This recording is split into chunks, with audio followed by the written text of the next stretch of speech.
Into order for the rec board. I want a dark chocolate one. Is that one of these? Roll call. I don't have my sheet.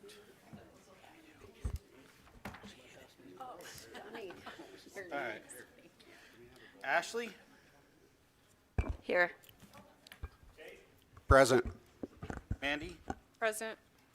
me, Michelle, Present. Tommy, Present. Tom. Present. Okay, everybody's here. All right. First up, Pledge Allegiance. Who am I going to pick on? Anne Marie, would you please lead us? I pledge allegiance to the flag of the United States of America and to the republic for which it stands, one nation, under God, indivisible, with liberty and justice for all. All right. Next is for public comments for the rec board. Now is the appropriate time for visitors in the audience to be recognized and to speak on items both on the agenda and of general concerns of the patrons of the Green River Schools. This will be limit of 3 minutes for an individual and 5 minutes for a group's spokespersons. No speaker shall speak more than twice on any issue. The board is legally obligated to maintain confidentiality concerning district personnel, and therefore matters concerning the district personnel will not be discussed. Okay. I need approval of the agenda. I'll make the motion to approve. Second.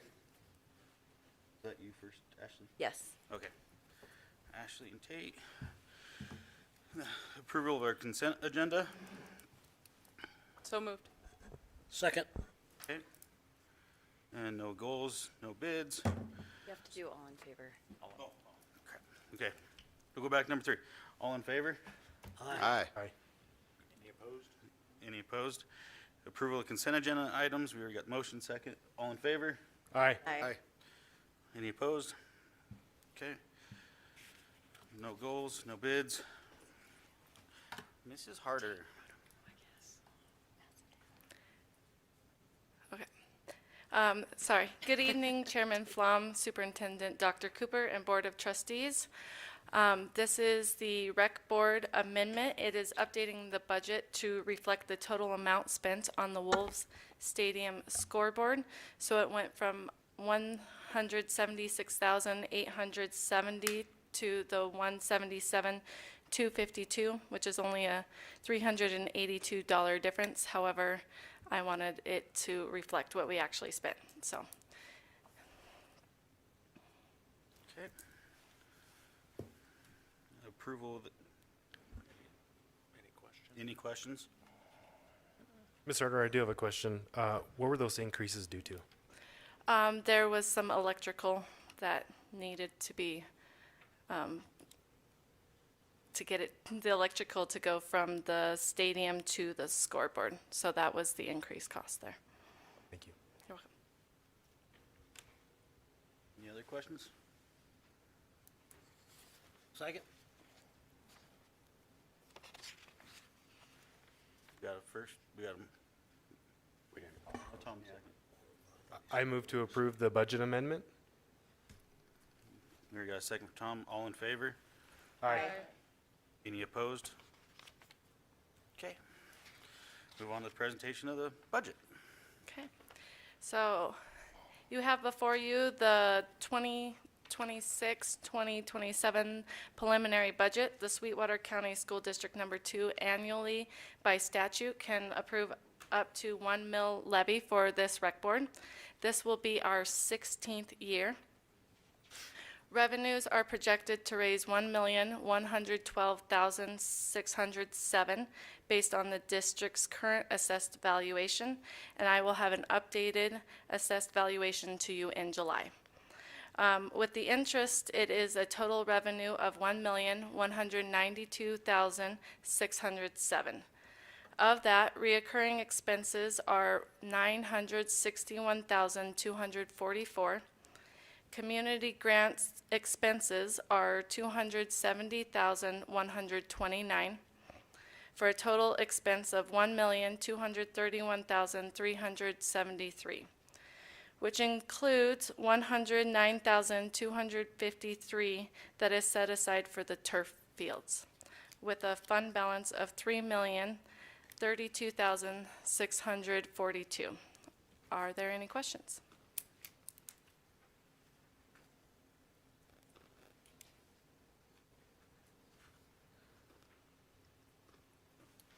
Okay. Can I get a motion to approve the preliminary budget? So moved. Second. All right. Thank you, Mrs. Harder. All in favor? All in favor? Aye. Thank you. Thank you. Thank you. And with that, we're ready to adjourn this meeting.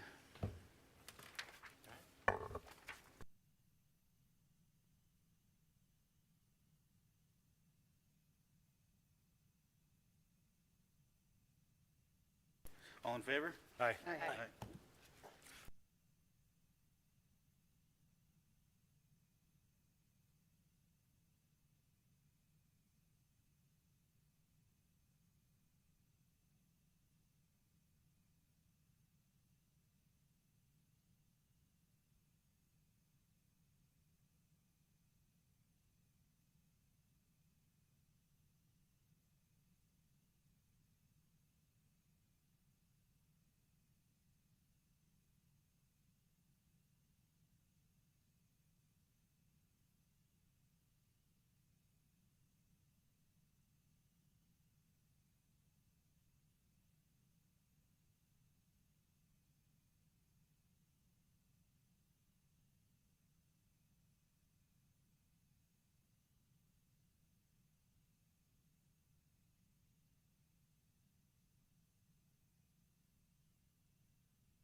Okay, we're going to go ahead and get started for tonight. We'll start with our roll call. Ashley Castillion here. Tate Davis. Present. Mandy Drinkle. Present. Daniel Flom. Present. Michelle Foley. Present. Tommy Toman. Present. Tom Wilson. Present. Thank you. We are all here. All right, we will move to our roll call. Can we get Representative Heiner to lead us in the Pledge of Allegiance?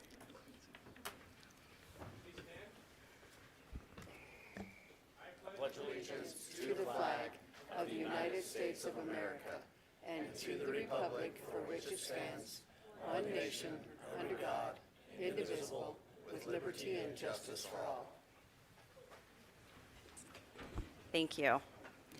Okay, we are kind of switching things around so that our kids can move on and not have to stay for the whole meeting. So we're going to start with 2.01, recognition of the 2025 Wyoming Young Authors State Award winners. Mrs. Mandros.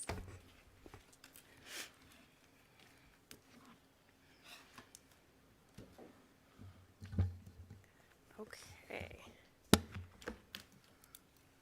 Good evening. If I could have all of the young authors kiddos just kind of line up over here so that I can present you. Okay. Well, Chairman Castillion, Superintendent Cooper, members of the board. My name is Shauna Mandros. I am the district coordinator for the State Young Authors Writing Competition.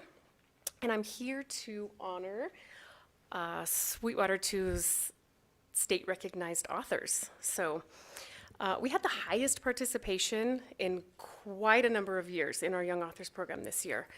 We had after school clubs, we had quite a push from teachers. Our building coordinators organized roundtable scoring, which was fun, and we had great attendance at the district ceremony. So over 100 students participated in Young Authors this year, and they were honored at their schools. And then further criterion sent the top 3 onto the district level. 68 submissions were sent to the district level for judging. Of those, we had 52 district awards, 1st through 3rd place.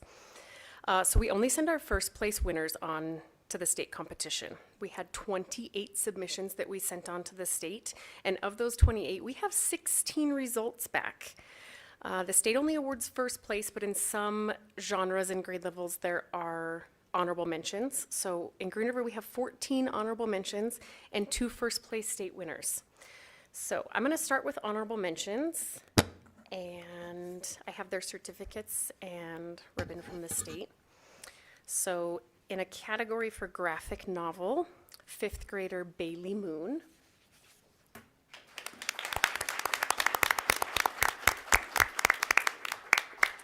6th grader Henrik Polson.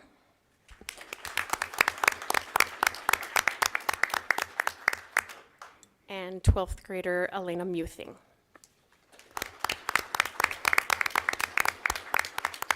I want to just say that all of the 1st place submissions across the state are available online at the Wyoming Literacy website, and it's just wyomingliteracy.org. If you're into graphic novels, Elena's graphic novel is, one of the best I've ever seen. She's amazing. In the poetry category, kindergartner Hanson Mast.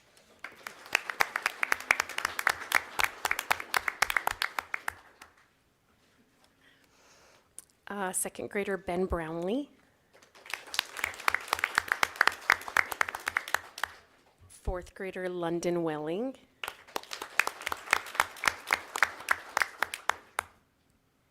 Eighth grader Natalie Magana-Rosas.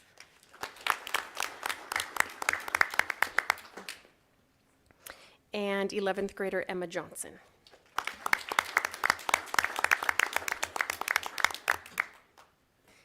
In the nonfiction category, 2nd grader Natalie Newman.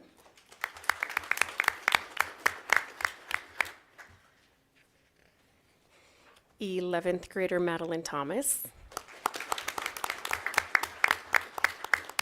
And 12th grader Janeth Ramirez. Last category was fiction. 1st grader Lainey Mullaney.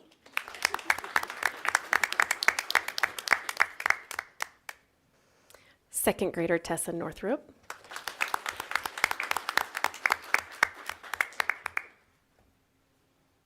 and 12th grader Tanner Hokinson.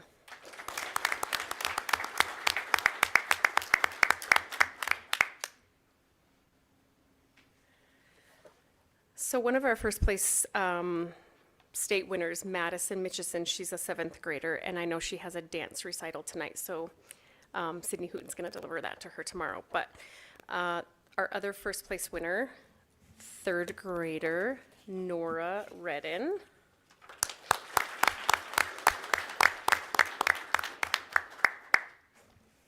So I just want to say thank you to all of the parents and teachers who push the kiddos and encourage this program. And congratulations to all of you.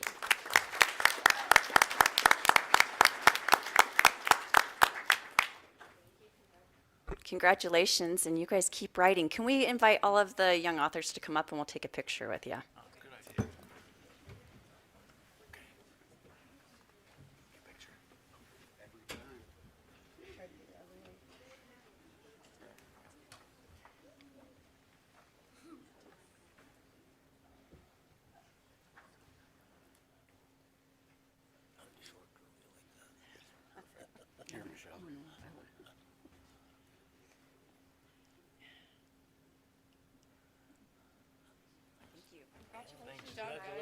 Yeah, congratulations.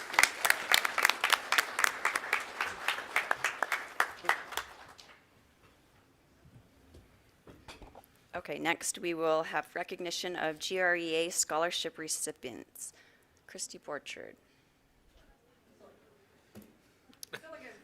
Oh, there you go. Christy's pawning all of her time up here off on somebody else, so. Smart. Melanie Litz, GREA Secretary, Madam Chair, Superintendent Cooper, and Board. We are really excited today to announce our scholarships. Hold on one second, I have some things prepared. So Green River Education Association awards scholarships of $150 to seniors who have a GPA of 3.25 or higher that are graduating in the 25-26 school year and have plans to attend further education, whatever that choice may be. They also have to have a member or a parent that is a member of GREA. So this year we are happy to award 3 members or 3 seniors. So we have Madison Corco, daughter of Tammy Corco. She is awarded one of our scholarships. She plans to attend the University of Wyoming, study psychology and sociology. She has a goal to become a child psychologist and would like to open her own practice one day. We also have Garen Stice. Do you guys want to come up here as I call your names? Thank you. So Madison, thank you. Garen Stice.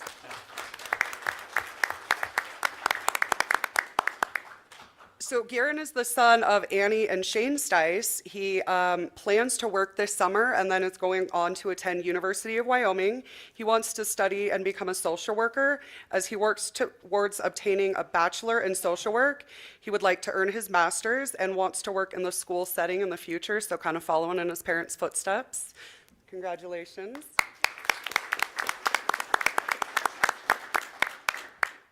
Our third recipient tonight is Braxton Doak. He is unable to be here this evening. He is getting ready for regional soccer. Braxton is the son of Rhiannon Doak, and he plans on attending Central Michigan University in Mount Pleasant, Michigan in the fall. He's going to study engineering, working toward obtaining a Bachelor of Science in Electrical Engineering. So we've got some bright kiddos ahead of us with great futures, and we're just really proud of them and like to wish them good luck in the future.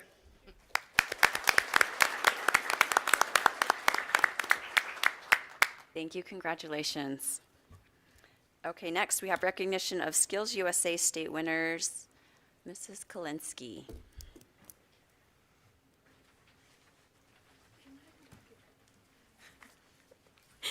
Madam Chair, members of the board, and Superintendent Cooper, thank you for letting us come and talk about our kids tonight. We're here to talk about Skills USA students who placed at state in April. For culinary, we had 2 students place. First is Trinity Canapis, who competed in restaurant service, which is a competition about fully running a restaurant. She had to be a host, a waitress, a cook, bus a table. She got the highest score in tableside guacamole, which is pretty impressive if you ask me. And her napkin folding was also top notch. And she practiced for like weeks. So she overall placed third at state, and we're just really proud of her for that. So Trinity Canapis. The other one was Nixie Guzman. She competed in baking and pastry arts. In her competition, she had 3 hours. She had to bake rolls, a baguette, 2 different sizes of cookies, make a pie dough, have a savory pie filling, and decorate a cake. Am I missing something? Great. In 3 hours. She was one of the only ones who finished within that time frame and overall placed first at state and got an invitation to go to nationals in Atlanta, Georgia in June. So that's really exciting for Nixie.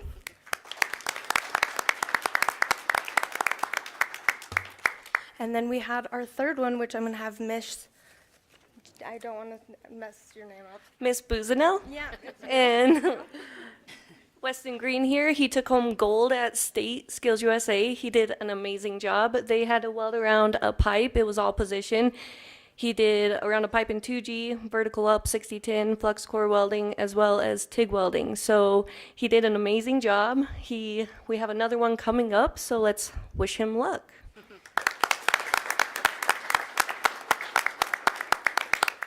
Thank you.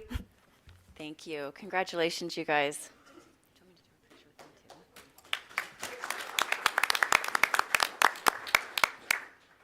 Okay, next we have our recognition of FFA State Convention accomplishments. Principal Heslop. Madam Chair, Superintendent Dr. Cooper, and Board of Trustees, thanks for recognizing our FFA students tonight. I'm filling in for Mrs. Tolman. She gave me a script. She's very strict about this stuff. She apologizes for not being here tonight. She's doing some things with FFA members, facilitating a county fair tagging event in Rock Springs, which allows all 4-H and FFA members in the county to show their projects at the fair. With me tonight, we have a handful of our chapter members from FFA who would like to share their accomplishments from the Wyoming State FFA Convention this past April. Thank you. Madam Chair, Superintendent Dr. Cooper, and Board of Trustees, I'm Taylor Toman and the President of the Green River FFA Chapter. Thank you for having us today. We're excited once again to share with you our FFA Chapter's accomplishments at our state convention this past April. We had 25 members compete in 15 career development events. For the 5th year in a row, our chapter was recognized as a Gold Emblem chapter and received one of 6 Chapter of the Year finalist awards. We also received the Model Chapter of Innovation Award for Strengthening Agriculture with our Agriculture Facts program with 93.5 Cougar. Our FFA chapter has also been nominated to attend the 2026 Catalyst Conference put on by National FFA. It's a hands-on, high-impact experience built around community service and service learning. By the end of the conference, we will have leave with a step-by-step plan for launching a meaningful service initiative back home. Thank you.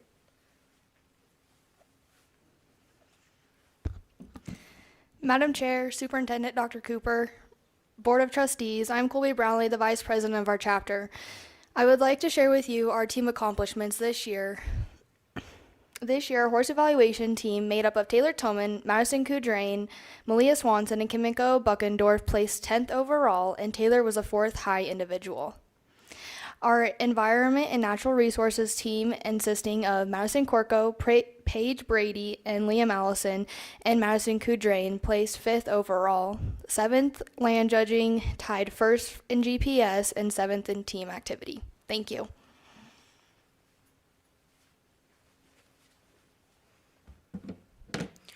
Madam Chair, Superintendent Dr. Cooper, Board of Trustees, I am Jonathan Zendejas, the treasurer of our chapter. Our chapter had more success with our poultry evaluation team, made up of Hayden Camus, Jaden KJ Davis, Kalina Isaac, and Madison Holman, placing 10th overall, in our wool judging team, Colby Brownlee, Taylor Tolman, Ranger Duncombe, Tegan Porter, placed 3rd overall and was the 3rd high team in the grading rail.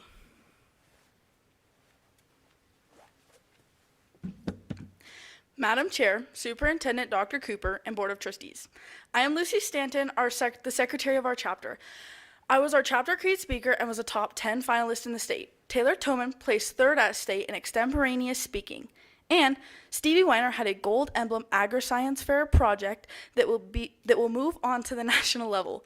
Finally, this year we had 7 members receive their state FFA degree at the Wyoming FFA State Convention. Antonio Plancarte, Abby Davis, KJ Davies, Maddie Holman, Lily Perry, Jonathan Myers, and Maddie Clark. Thank you again for supporting our chapter and our mission to create opportunities for our students to have premier leadership, personal growth, and career success.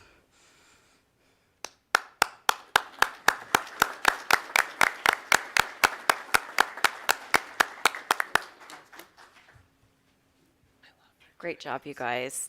Congratulations. Okay, next we're going to move on to recognition of GRHS students at the State Arts Symposium. Mr. Stace.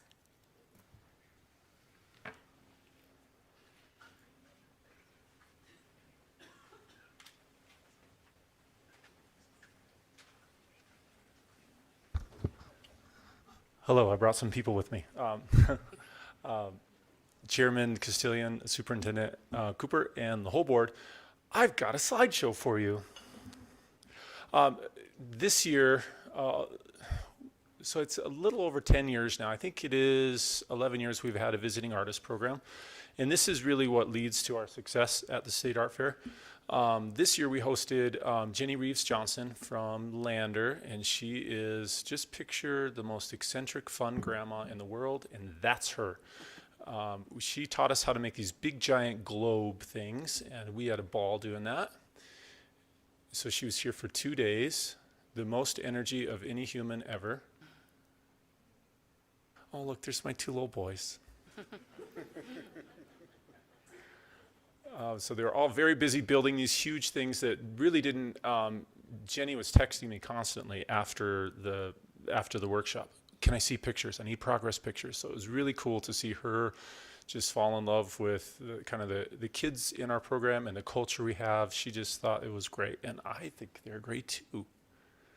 Then this spring, this was a really fun one. Last year we hosted Ben Nathan, who's a professor at Western Wyoming Community College, who I had as a former student, and his wife is also a really, really awesome artist who I also had. So we brought her in, and she specializes in portraits. So we had 2 days to do portraits. And if you know anything about painting a person is really hard, and especially just to do it in 2 days. And they did a painting each day of a human that they knew. So here's kind of some action shots of them doing their thing. Okay, now let's talk about state art. But before that, I want to give you an art show.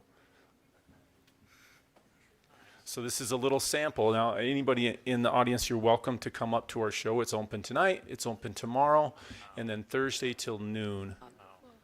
So I had them bring some fun things to show you.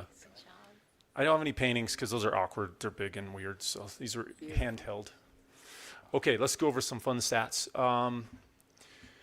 Okay, state art isn't a thing you can win, but our kids did exceptionally well. It's not like the state soccer tournament or state basketball. But here's some cool things. We bought 169 pieces. 93 of those received ribbons, so that's 55%.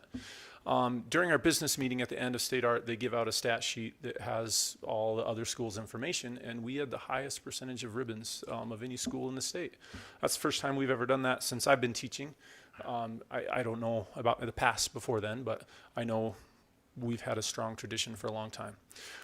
So the 25 congressional awards, I think about the 25 congressional awards as like the all-state team. So professional judges go around and pick their top 25 out of the show. And of those, of that all-state team, let's say, we had 7 of the 25, so super cool. Maddie Liebelt had 2. Last year she had 1 as well, so she's had 3 over her career. Alina Muthing had 1, and we heard about her graphic novel. She's just phenomenal. She had 12 ribbons, and she took 15 things, so that's crazy. Brindley Cordova, Chevy Larson, Maria Barrera, who you saw her goat pot just a second ago. And then Maria's bowl, if you get a chance to see the show, you might miss it, is just a teeny tiny bowl. But she painted all these paintings of masterpieces that are very famous inside the bowl, and then cast a little bronze figure in there. It's phenomenal. There's kind of a picture of it, but it's hard to see. Elizabeth Newey had a piece selected to go to the governor's mansion. Oh, and the one Garen had, we just got back from the governor's mansion. That was there last year. So she comes around and she selects a small number. I think it's about 20, 25 pieces that she chooses to go in the governor's mansion. So that's cool. And then Maria Barrera and Alina Muthing both were awarded scholarships to attend Western. Here are the fun stats. So Annie helped me dig deep and figure out a couple of these. Brinley Cordova, I went to school with her dad, Brian, and Brian got a congressional award when he was a senior. So it's a daughter-dad thing, so that's kind of neat.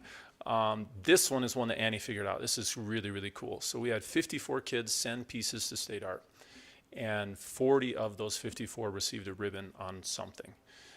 So that's really cool. When you consider that next bullet point, that there were 4,821 pieces, and only 25% of those receive a ribbon. So that's crazy. Just I was really pumped about that.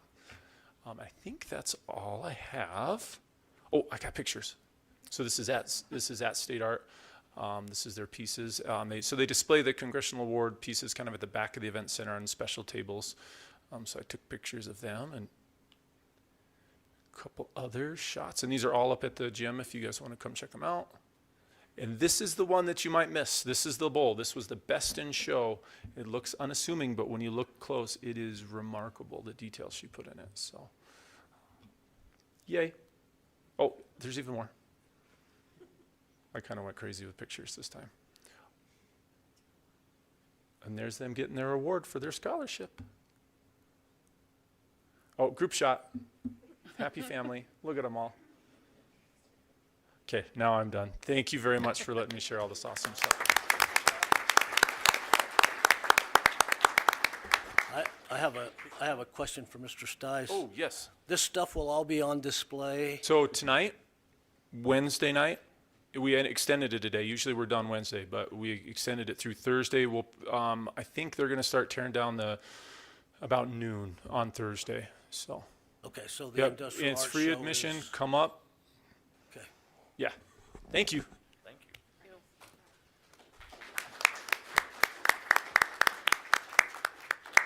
Great job. Next, we have recognition of GRHS state music and choir recipients. Mr. Klinsky. Good evening, Madam Chair, Superintendent Dr. Cooper, and Board. Thank you for having us tonight. I'm here in regards to band and choir. Ms. Forbush had a conflict in Rock Springs and couldn't make it over. This past April, we took all 4 bands and all 4 choirs to Riverton to perform at our state music adjudication performance assessment, and they perform a set number of pieces and receive a rating from 2 judges. They can receive all the way up to the highest rating, which is a 1, a superior rating, to a 5, which is a poor. All 8 ensembles received superior ratings across the board. And in addition, then there were solo and small ensembles that students prepared on their own, and we received both superior and excellent ratings across the board for those. So it was an awesome experience for all the kids, and we are really, really, really, really pumped with how much hard work and the great music they've been producing this year. So thank you. Thank you.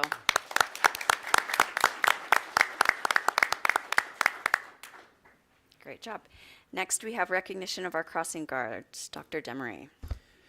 Thank you, Madam Chair, and Dr. Cooper and Board of Trustees. We just got to recognize some amazing students, as we do every school board meeting, and now we'd like to recognize some adults that are pretty impressive throughout our community. As you know, if you travel around in the morning or in the afternoon, around our crosswalks, we've got some wonderful folks that help our kids get across the street safely, and we just wanted to recognize them as they're kind of some unsung heroes that help out. And not only do they get our kids across the street safely to get home or to get on the bus, but if you drive around, which many of us I know are going to different buildings in the mornings or in the afternoon, they're always waving, they're always greeting kids as they get there, just making that whole entire experience, whether it's right away in the morning that they can kind of get their day started in a positive way, or getting excited to get home from school and heading home. So I know we have a few of these folks here tonight, so if you're here, please stand so we can recognize you. And I apologize in advance if I don't do well with your name. I'm not good at pronunciation for names. So Shaylee Anderson, April Berg, Natalia Corthell, Morgan Curry, Heather Gunderson, Michelle Lyon, Kathleen Pelletier, Ashley Reese, Lulia Ross, Liz Selstad, Paula Shareda, Natalie Sodenkamp, Rachel Spikes, Megan Walker, and Cherie West. So thank you again for all of your time.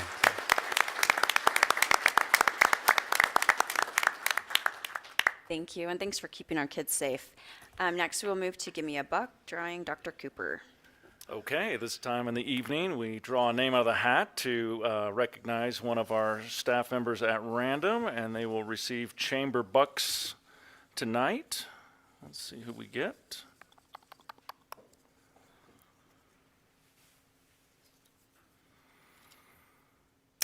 Terry Lynn Kellhofer, Technology Computer Networking, district-wide. Okay, congratulations.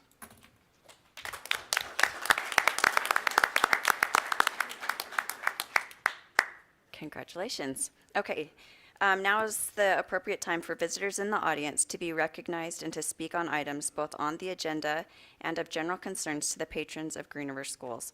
There will be a limit of 3 minutes for an individual and 5 minutes for a group spokesperson. No speaker shall speak more than twice on any issue. The board is legally obligated to maintain confidentiality concerning district personnel, and therefore matters concerning district personnel will not be discussed. Please state your name as you come up and speak into the mic so we can clearly hear your comments. Thank you, and you can just take turns.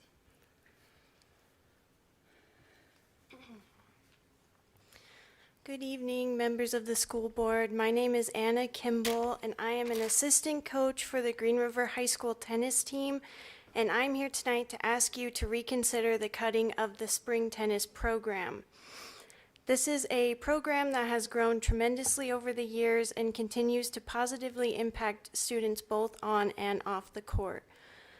When I was a freshman in high school in 2016, there were only 3 girls playing spring tennis, and this year, between the middle school program and high school program, we had around 85 students participating, with half of them being girls.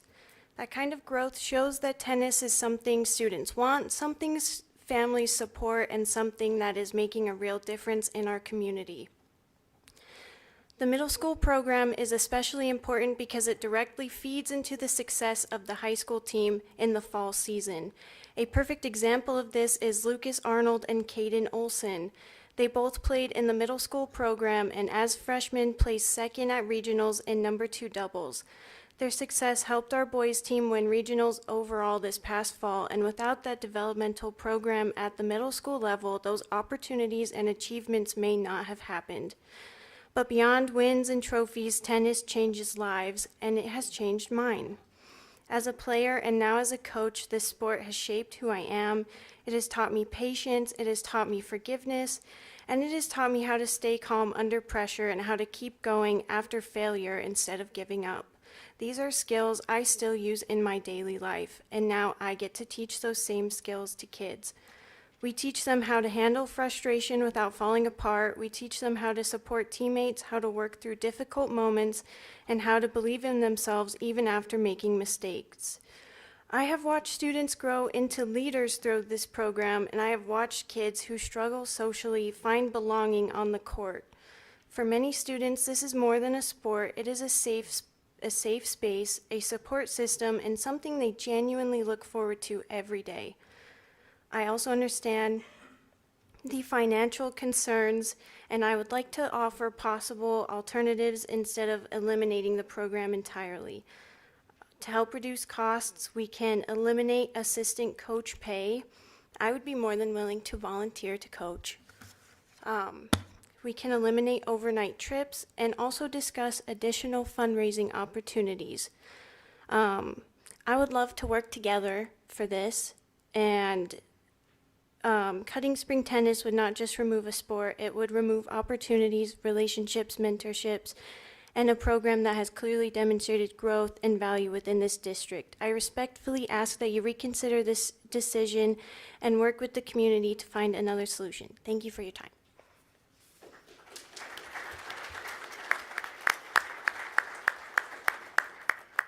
Thank you, Anna.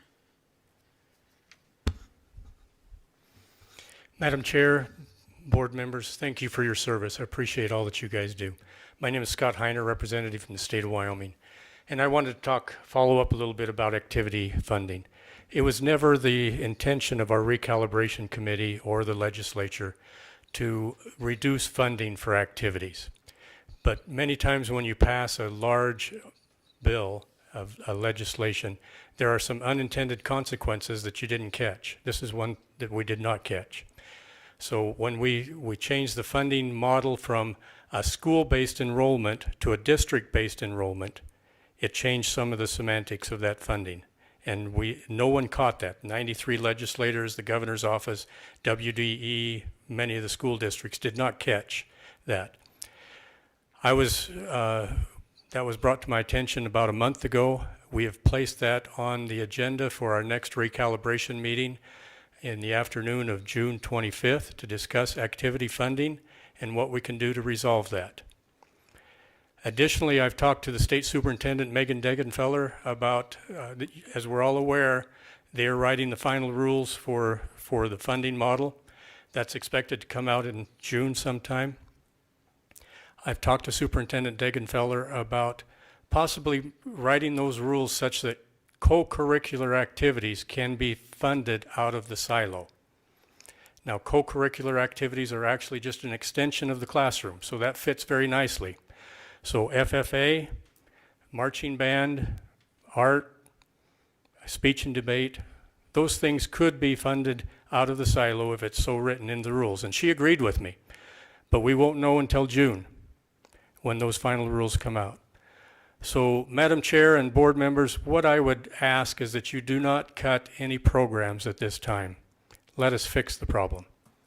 Let us respond to this, and let's not hurt some of the programs that we have out there. Thank you very much.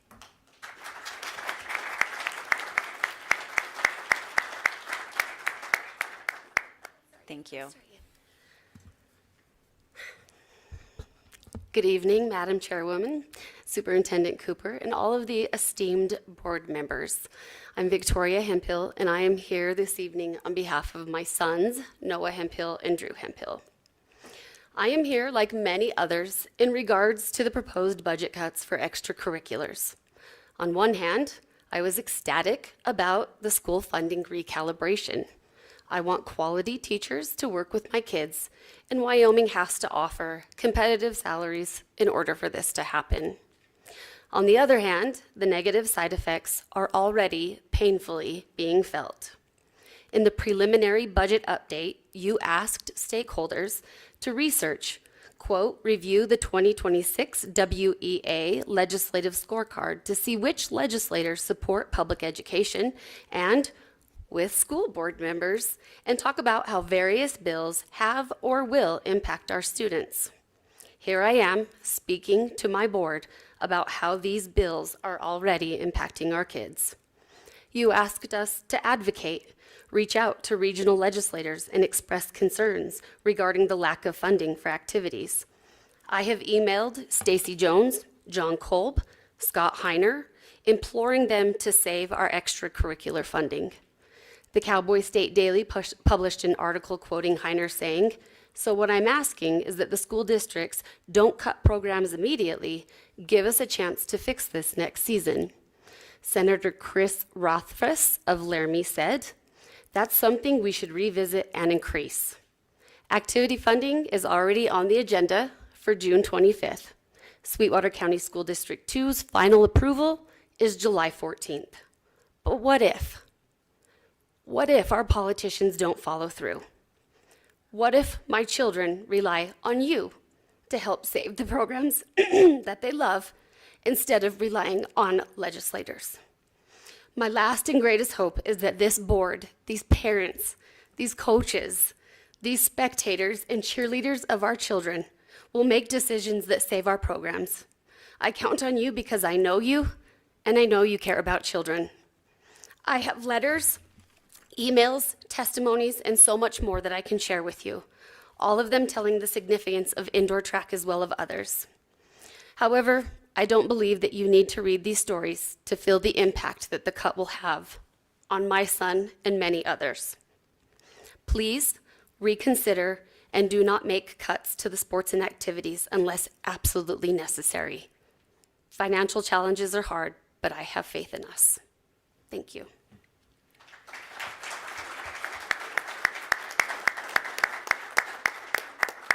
Thank you.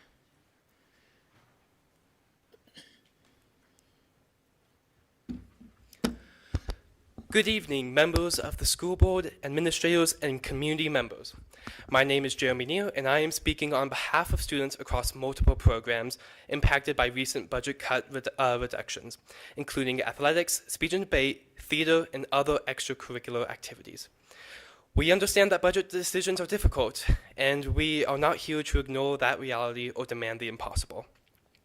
We recognize that cuts are sometimes necessary. However, what we want to do is bring attention to the impact these decisions have on students, not just in one program, but across the entire school community.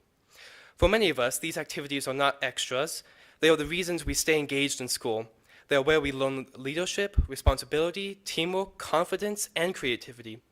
They are also where many students find support systems that directly impact their mental health and motivation. A study found that 13,466 students across 120 schools examined the extracurricular participation among students. They found that depression severely got reduced when they were exposed to these extracurricular activities. When these programs are reduced or removed, it does not just eliminate an activity. It removes opportunities for students to grow in ways that classrooms cannot provide. Because of that, we would like to propose a possible compromise solution. Instead of fully cutting programs or limiting them to the point of elimination, we ask the district to consider a student-led and community-supported model. In this structure, students could take on more responsibility in areas such as coaching assistance, directing support, event management, or peer leadership under faculty supervision. Alumni and parent volunteers could also help support programs where staffing is limited. We believe this approach could reduce staffing and financial strain while still preserving the opportunities that these programs provide. It would also give students real-world leadership experience, accountability, and ownership of their activities. We are not asking for everything to remain exactly the same. We are asking for collaboration for a solution that protects students' opportunity while acknowledging financial reality. We care about our school, and we want to be part of its solution. Thank you for your time and listening to a student's voice.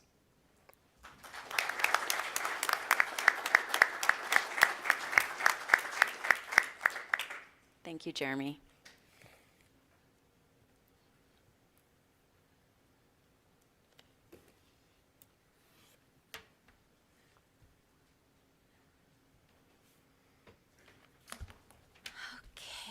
It's been a long time since I've been at this microphone.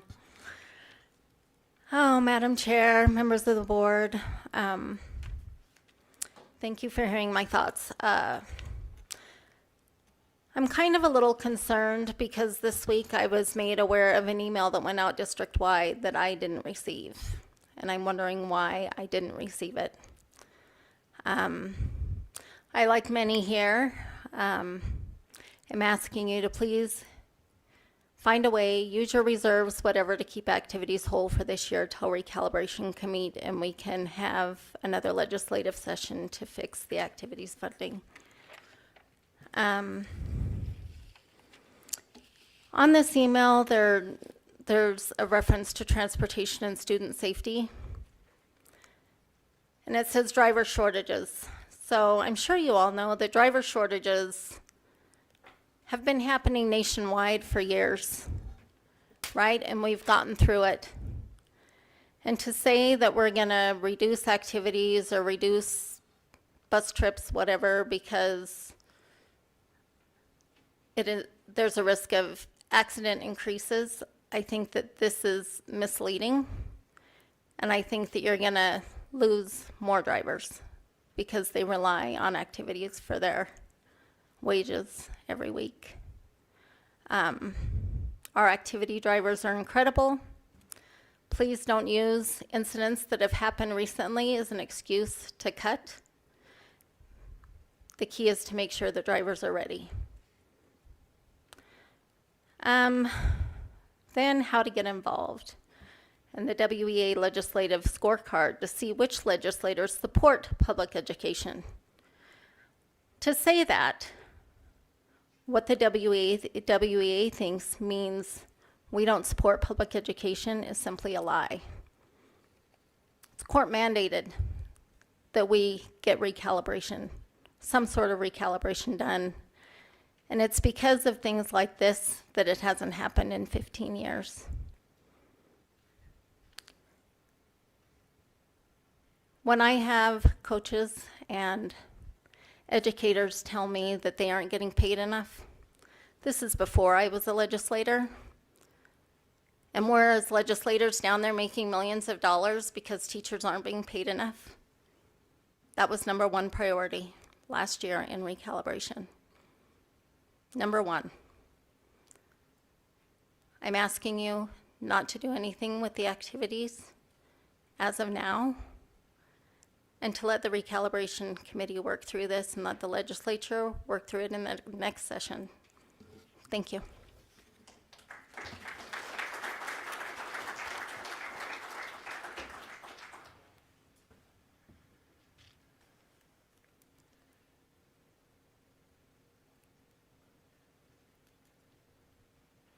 Do we have any other comments?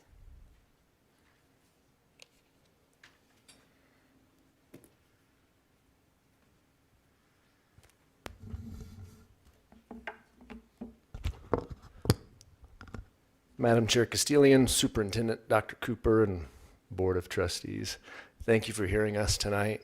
You've heard some pretty amazing people speak, pretty impressive people come up and ask you to wait. There's a lot of passion, a lot of emotion. Your guys' job is tough. You have to be fiscally responsible. That's a mandate. You have to. I, like others before me, ask that you wait. There's a Supreme Court decision still out there that has to be made. The recalibration committee still has to meet. There's a lot of things out there that we could wait on. There's an article that the WHSA came out with this weekend, and I was happy that they came out with it. They finally got on the game and sent out some things that could possibly happen because of all the budget cuts. And that really spurred a lot of people to think. That spurred a lot of people to reach out, act up, get involved, and that was great. The Cowboy State Daily article that came out, I believe it was yesterday, that others have referenced already, said that most districts indicated that they talked to will rely on cash carryover funds to get them through the 2026-2027 school year. And that's not a bad idea, but I do know that you have to be fiscally responsible, and I'm not sure the timeline, how that fits with what they're going to do. I'm the head coach for tennis. I love it. I've been the head coach for 15 years. I've coached a lot of kids, impacted a lot of lives, just like indoor track has, just like spring golf has, just like all these other activities that people come up here to talk about, FFA, theater. We're all dedicated. We want you to do what's best for kids, what's best for you, what's best for our district. And I just want you to know that I support you. It's tough. It's not something I want to hear cuts on, but you have to make a decision. And so please take into consideration what other people have said up here. Thank you for what you do. Just know that we're not trying to be hateful. We just support and want us to support our programs. So thank you for hearing me out.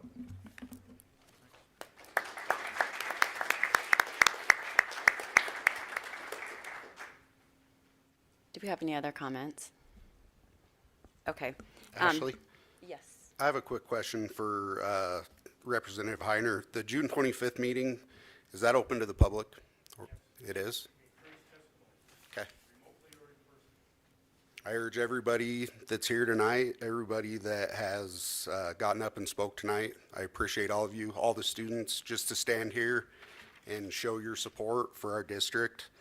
Personally, I want to thank you guys. It's a lot of guts to get up in front of a group of adults and be positive towards the things you're passionate about. I urge everybody that can make it, let's go to that meeting. Let's give our testimony.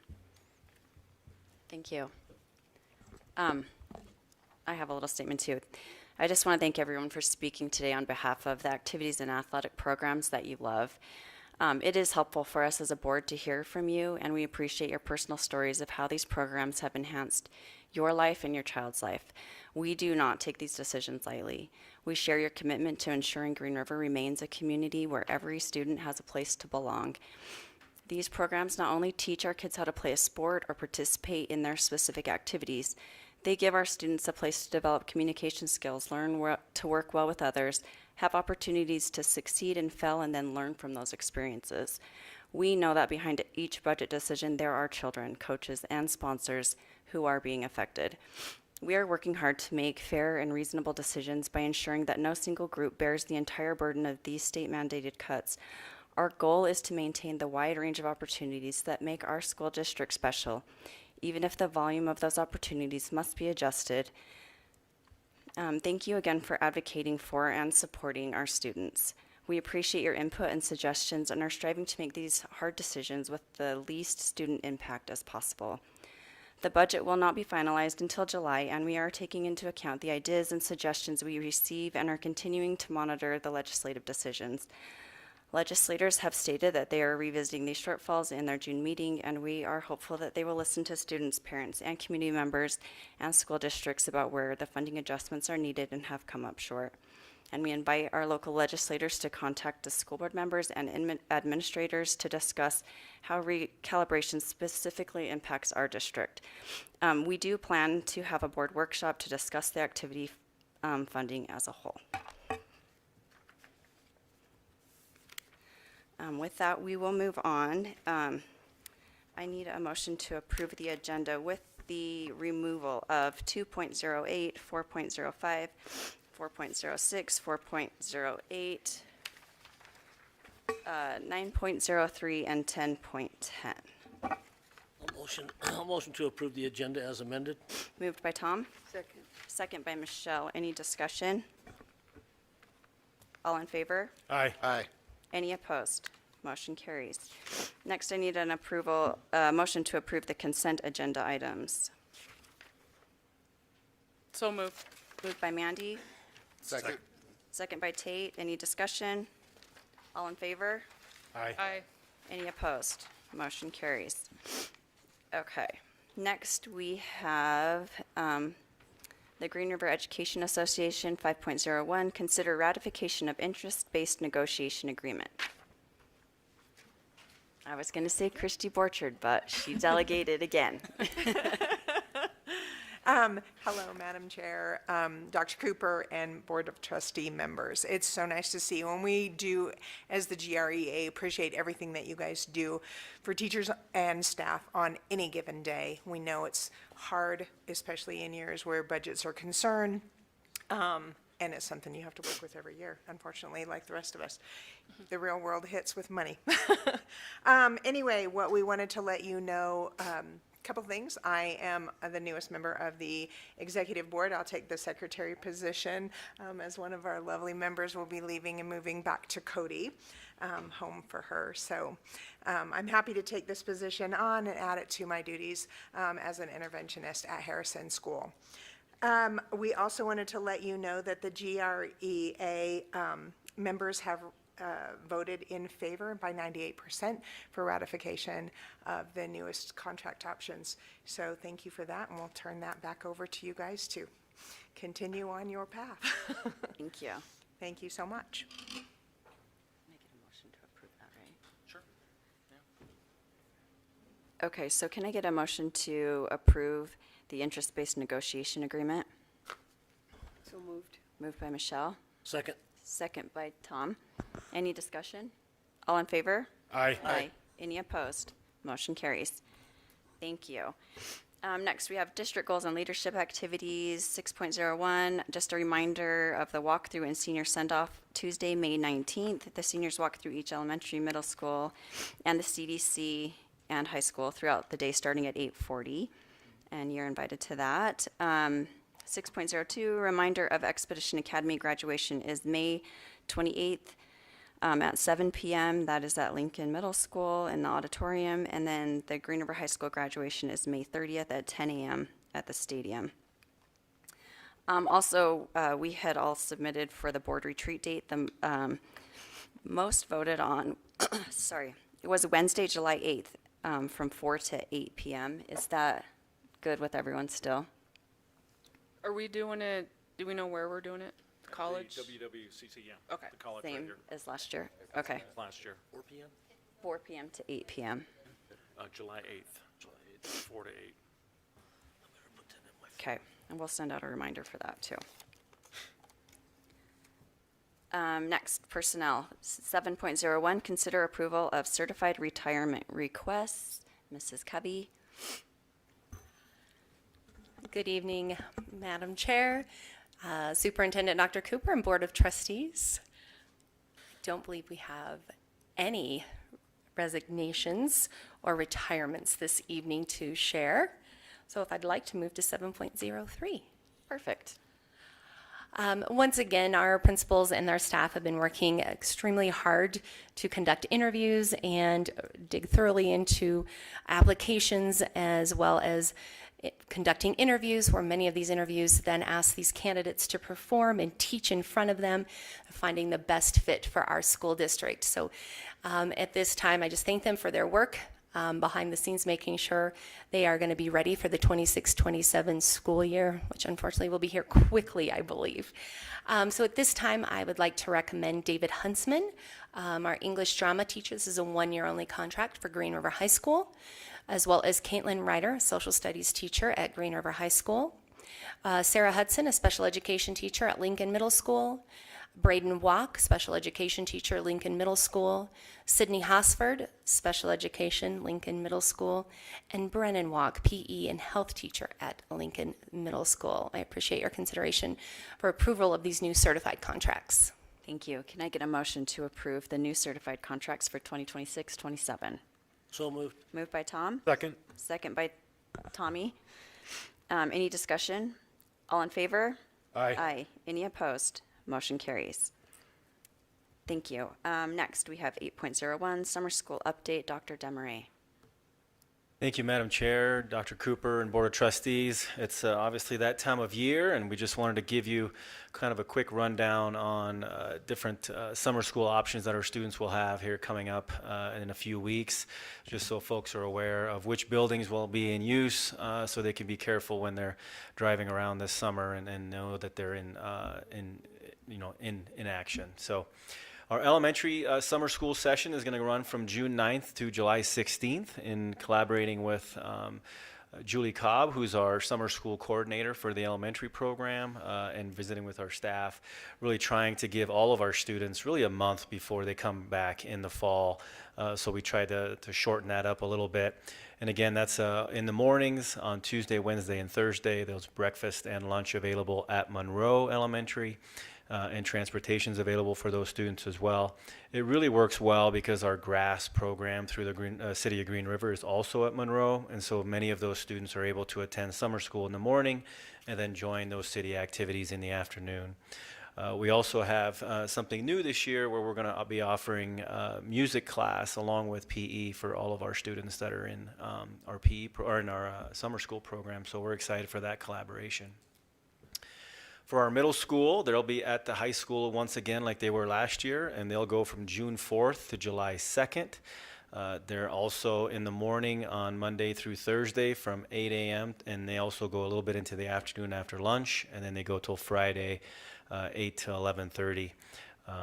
That should be a.m. on there, so my bad there. But anyways, they're really focusing on just math and language arts, and I know Mrs. Covey and I had the chance last year to pop in those classrooms and check it out. We had great attendance for which we haven't had in our middle school summer school program in the past, and it was really nice to see that engagement with our teachers there and those students. So we're hopeful that we can continue to have that same engagement this year, and transportation's available once again.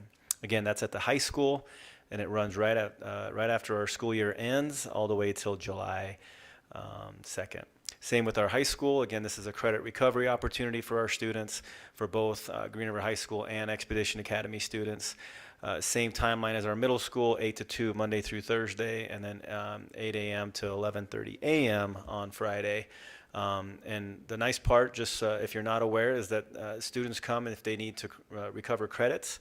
And once they've accomplished that through the online credit recovery program, they're free to go if they don't have any other credits to make up. So that could be a week, it could be a couple weeks, it could take up the entire 4 weeks.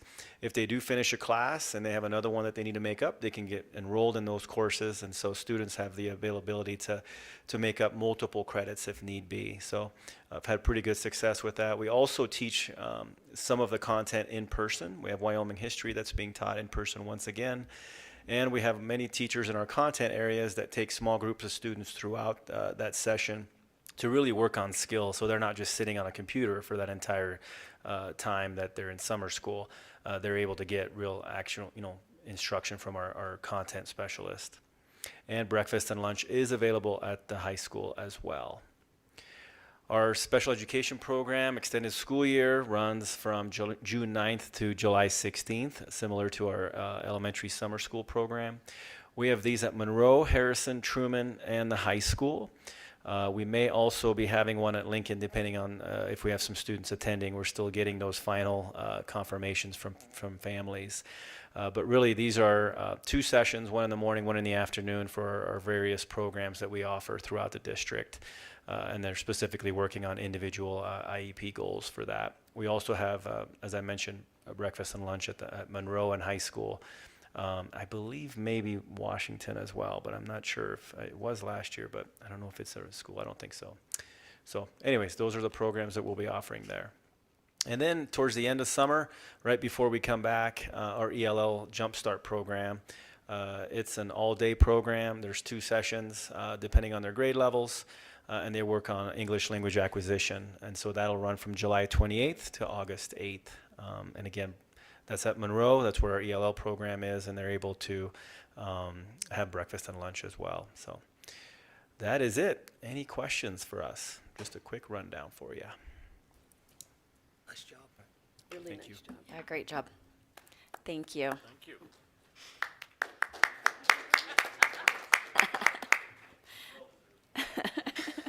Okay, we're moving on to bid request items. 9.01, consider approval to go out for bid for oil, gas, and fluids.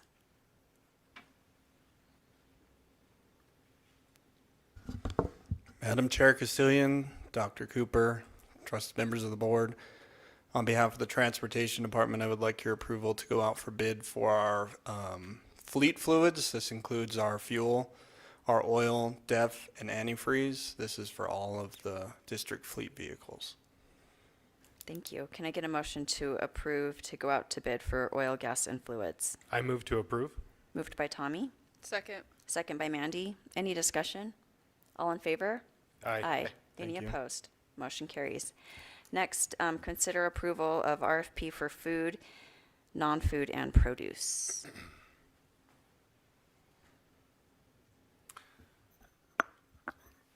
Yes, I will field this one. Okay, Yes. perfect. I'll cover this one here. So we are requesting approval for this RFP for food, non-food, and produce, as we typically do each year. Thank you. Can I get a motion to approve the RFP for food, non-food, and produce? Motion to approve. Moved by Tom, Second. second by Michelle. Any discussion? All in favor? Aye. Any opposed? Motion carries. Next, 9.04, approval of RFP for boilers, 2 of them at the Aquatic Center. Logan. Good evening, Madam Chair, Superintendent Cooper, members of the board. The Facilities Commission went through, we had 4 bids come in, combustion and control out of Salt Lake, $140,900. Freedom Mechanical out of Castle Rock, Colorado, at $186,525. Johnson Controls out of Evansville, Wyoming, at $226,000. And Vaughn's Plumbing and Heating out of Rock Springs at $132,500. We'd like you to consider the approval of the proposal from Vaughn's Plumbing and Heating for $132,500.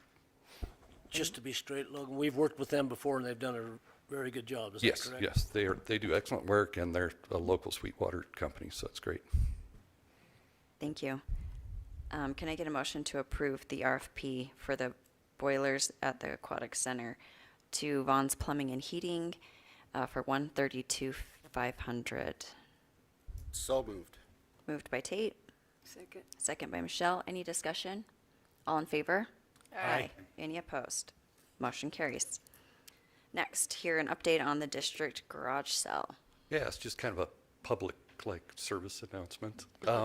We're going to be having a garage sale this year out of our district storage. There's a lot of stuff: desks, chairs, appliances, top dresser for landscaping, shop equipment, parking lot striper that we aren't using anymore.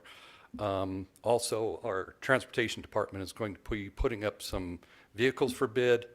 We've got a backhoe, a large dump truck, a Chevy truck with a lift gate and snowplow, and a street sweeper that we will be getting rid of. So if anybody's interested in that, transportation I know is working on the bids now, and about mid-June we're going to do the garage sale. So Perfect. Thank you. thank you. Next, we have a request to use NCPA contract for virtual environment purchase. Thank you, Madam Chair Castilian, Superintendent Cooper, and members of the board. We are looking to replace our server environment. So the chassis is currently 13, maybe 14 years old. The servers inside are about 7 years old.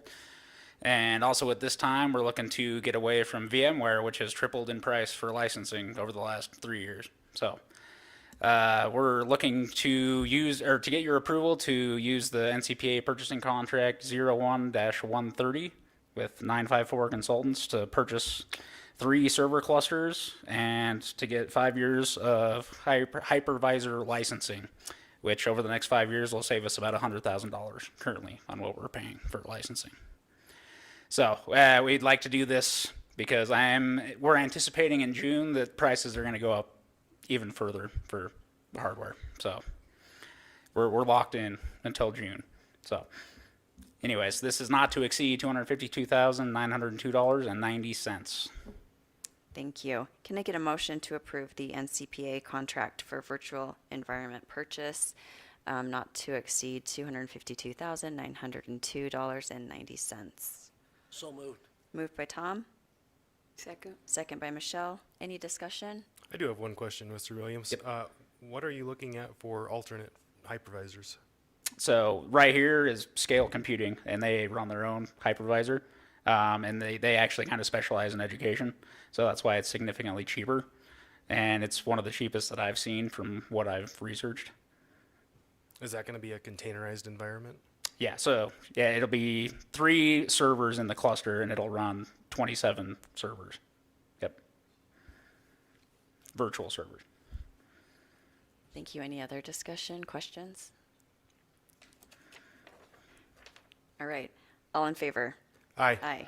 Any opposed? Motion carries. Thank you. All right, next, consider approval to go out to bid for GRHS CTE major maintenance improvements. Dr. Cooper. All right, thank you. This will be a longer conversation. I'm going to combine the 9.07 with the 10.04 if possible. 10.04 is a discussion and update on our facilities renovation project and funding options. We brought forward the designs that were made earlier this school year for that area of the high school. You can see on the left over here, and I do think, JR, thank you, he's right there. Some digital options there too. So this this is what is currently there. What you see on the screen, it's on the left over here on the easels. And you can see the different main areas, the different CTE pathways. We are very hopeful to improve these learning conditions in the very near future. The reason why I'm asking tonight to go out to bid for use of our major maintenance funds, we have major maintenance funds that are specifically dedicated to upgrade the end-of-life infrastructure of our school buildings. Specifically, this building, believe it or not, is touching on 30 years of life. The CTE part of this school is way heavily used, much more than a math classroom or an English classroom. This area, if you've never been in there, Think of an auto shop, think of a welding shop, wood shop. These are heavily used, and the equipment and the breakers, the dust collectors, the HVAC, the electrical infrastructure, everything gets worn out at the 30-year mark. So I am requesting approval to go out for bid for the use of our major maintenance funds to specifically upgrade immediately, like this summer, our HVAC systems to improve the air quality of our welding shop, number one, auto shop, number two, and our woods department and the wood shop. The reason why I go in that order is welding is in the most need of a more cleaner air situation there, so I want to make sure we get the best HVAC system for them. And the auto shop also has a lot of not so friendly smelling air as well, with all the Bondo and painting that they're doing in there. Be nice to get an upgraded HVAC system there.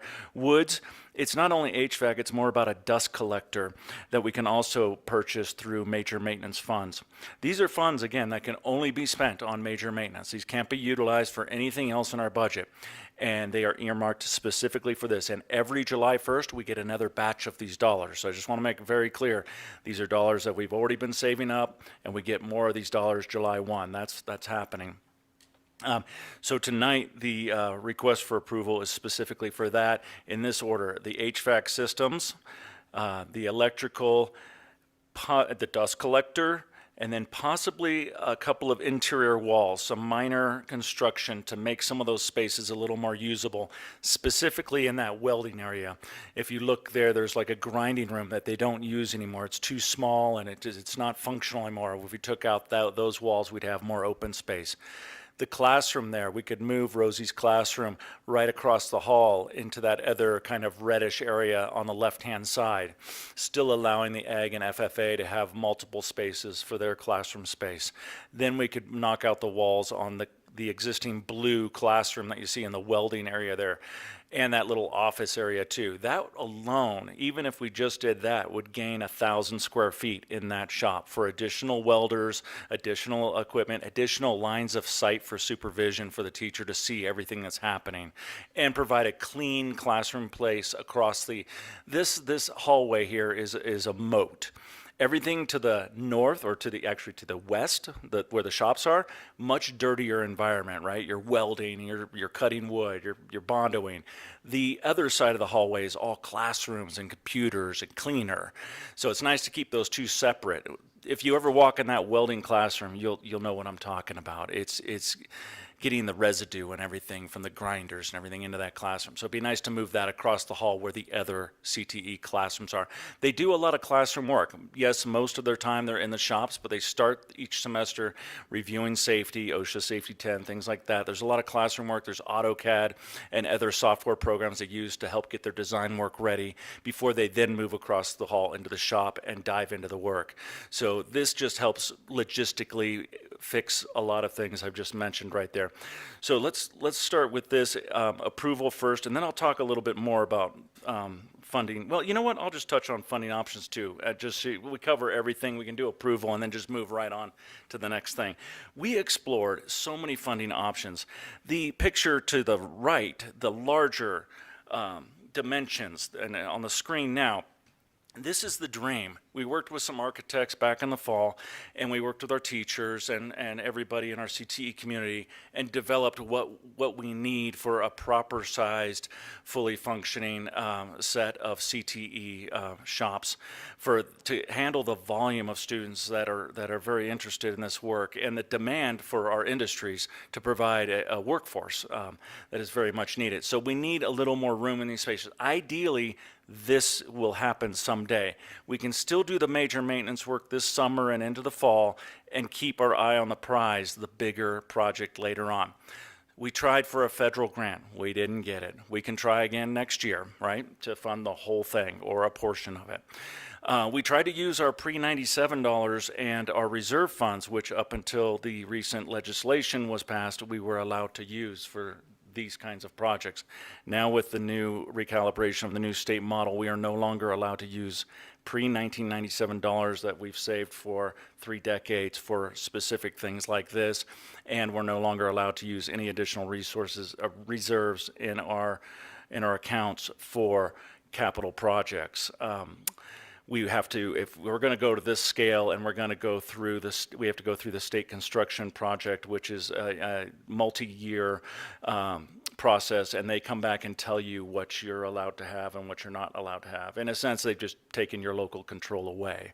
Up until March, we were allowed to use our dollars to do this, but now we're not allowed to do that anymore. That's a big sticking point with the recalibration that is stinging pretty hard with our district and 39 other districts that had pre-97 dollars and had full authority to use those dollars for whatever they see fit. So we're all dealing with that right now.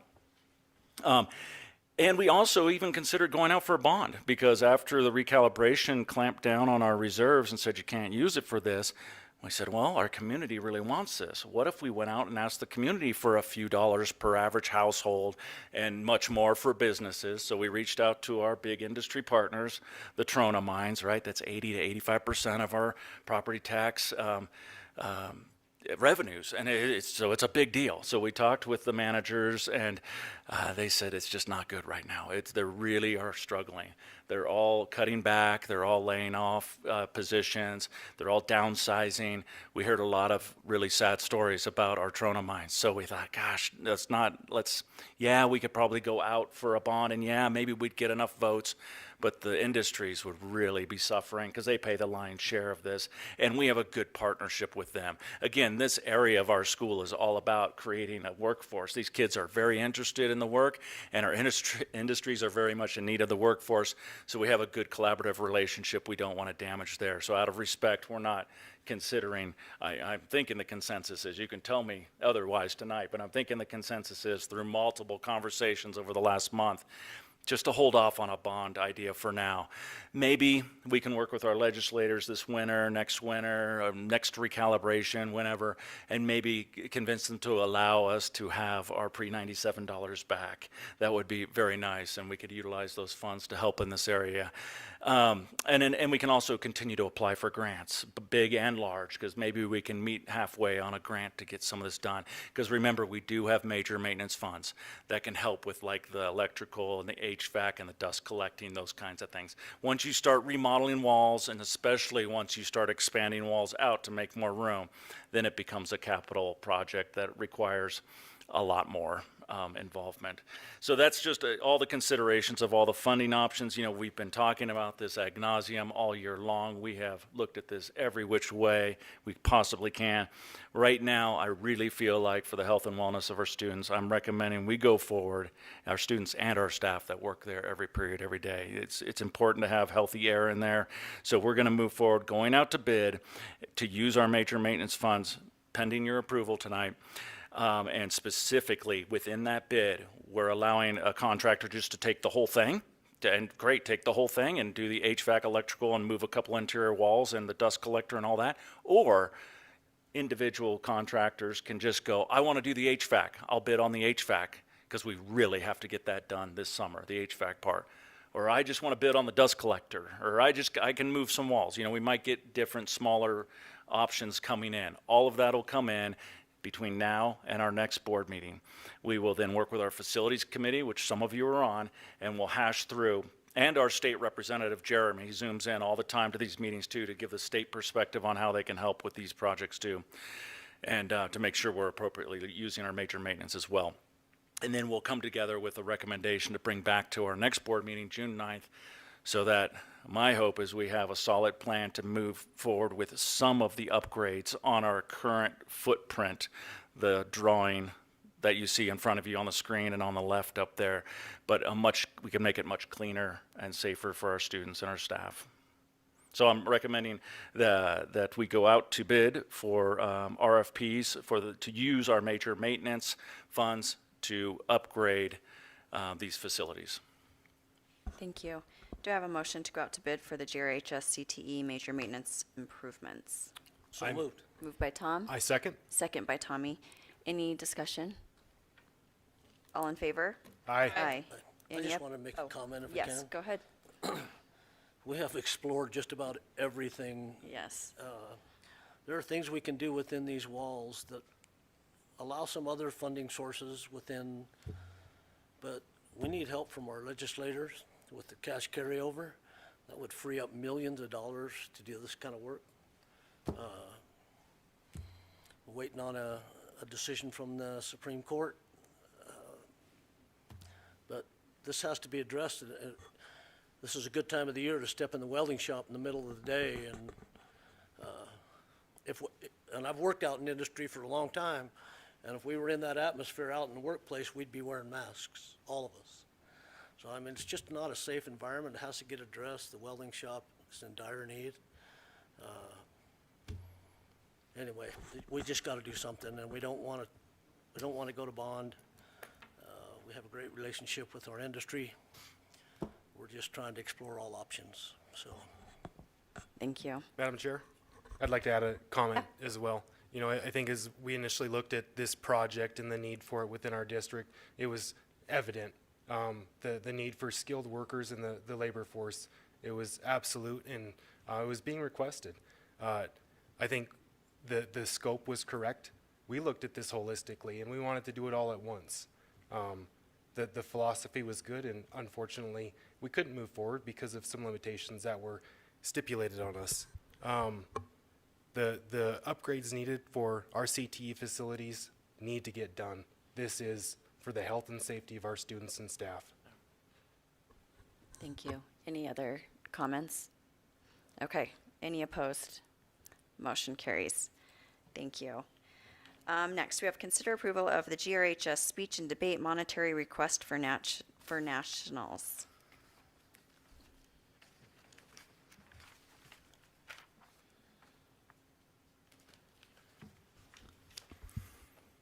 Madam Chairperson Castillion, Superintendent Dr. Cooper and trustees. I don't know that I have a whole lot more to say than I did last time before we tabled this. If you saw my blank stares when you were asking me questions last time, that's because I only got the first page of the form and did not see the rest of the form. So I was just as surprised as you on those questions. So do you guys have any questions for me now that you've got the whole form there? No, just that you have 10 students going, correct? 10 students now? going, yes. Okay. And then one sponsor. Me and one of my assistant coaches are going, and then I've got 3 volunteer coaches going. Okay. So, as we outlined, we pay for the individual participant $175. Since it's a WHSAA sanctioned event, they had to qualify at state.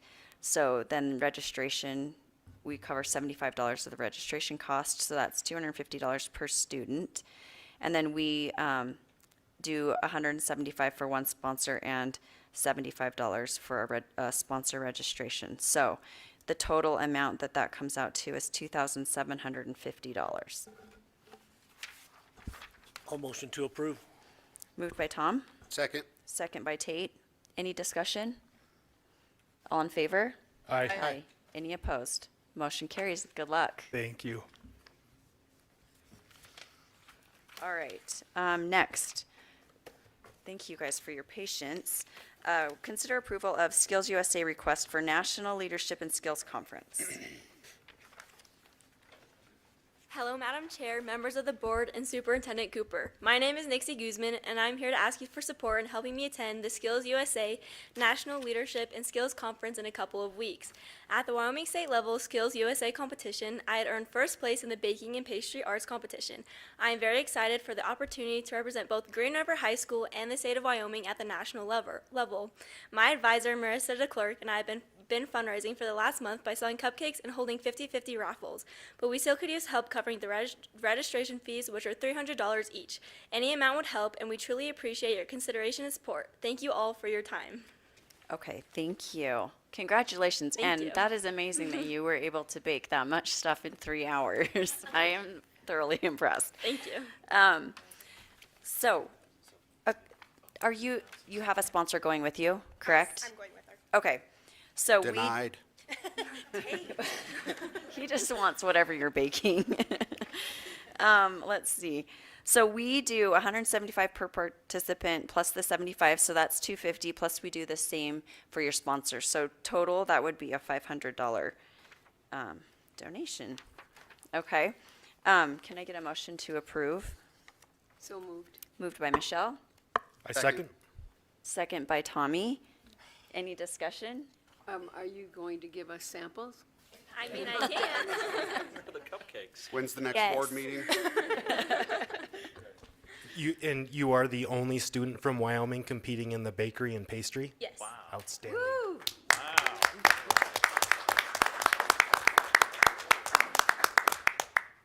Congratulations. Thank All in favor? Aye. Aye. Any opposed? Motion carries. Good luck, and we look forward to seeing how you do. Thank you. Thank you. All right. Next, we have consider approval of the quit claim deed. Dr. Cooper. Yeah, let me just highlight this real quickly. This is similar to two other quitclaim deeds that were brought before the board in the past. I think the middle one, the second one, was actually my first board meeting in July last year. My recommendation tonight is that we're going to table this for tonight, and this is why. There's a couple of things going on. One, the map that was presented to us from the owner showed the piece of property that, there it is right there, on the north side, and the north side is actually the street. And so the south side is the side that's actually closer to the high school that they're wanting to purchase. The gentleman called me and we talked a bit about it. This was months ago, maybe a month and a half ago, but he wanted to put a shed there or something like that. And so, and he had referenced the other properties that had been annexed in, small amounts of property like that. My bigger concern, though, is as we've had several discussions with this, with some of you on the board and also others like Logan from maintenance, it looks like he's going to have to, the property owner is going to need to talk with the city. It looks like it could be a utility right-of-way, you know, like they have a dirt, it looks like a dirt road that goes in the back of the fences along here. It actually goes all the way from Hitching Post all the way up till it hits a big hill up past the high school. And it's like a utilities kind of pathway. So there's a lot of things buried in there, or we assume they are, you know, like electrical or sewer and things like that. So I just want to make sure he's communicated with the city on that. I don't have that confirmed yet. That was my kind of major concern. The map piece, we can correct that, you know, if he flipped it around, that would help. But that utility right-of-way is kind of a sticking point. I don't want to do anything that would block the city from being able to dig up the utilities if they needed to. And I'm sure there's other concerns, so please, if others have more to say, please weigh in. Do we need to table this? Do we need a motion to table it, or? Sure, yeah. Yeah, I'm asking for a motion to table, but go ahead and weigh in on this. Yeah, thank you, Dr. Cooper. Madam Chair, I think with the deficiencies that we see here and the inability to get the information before this meeting, I move to deny the quitclaim deed. Okay, I have a motion to deny by Tommy. Do I have a second? Second. Mandy? Any discussion? You would rather do that than table? Yeah, and Michelle, I think, you know, certainly I wouldn't disallow this from coming back in another request that could be corrected, but it would not put it on the table to be left. So we're allowing them to come back. With corrections. With corrections, having talked to the city.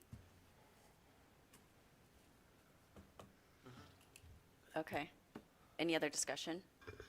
I do want to just state a concern. As we look at this series of requests to purchase land, this seems to be a trend now at this point.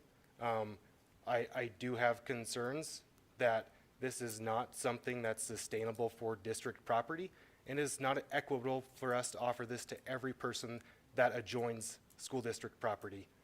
So I think at some point, the past precedent that has been set will be broken. Thank you. Any other comments? Okay, all in favor? Aye. Aye. Any opposed? Motion carries. Okay.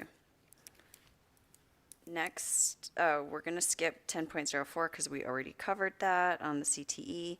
10.05, consider approval to amend academic calendars for the 25, 26, 26, 27, 27, 28, and 28, 29 school years. And the next foreseeable 4. future. Okay, and the foreseeable future. And I'll tell you why, if you don't mind. I'm going to Yeah, jump go in and for it. explain why these came up again. It is simply the very last day of school that we're talking about. Tradition would have that the last day of school is an early release day. Every year, this comes to the superintendent's desk, usually earlier in the spring. This came to mind in between these last two board meetings, explaining that this has to be an early release. It's always been an early release, but in our calendar, it shows as a normal full-length day. So there was a lot of panic out there for a while, but I assured everybody we could come to this board meeting, and I'm sure as long as you have the appropriate amount of hours and minutes in your day, everything will be okay.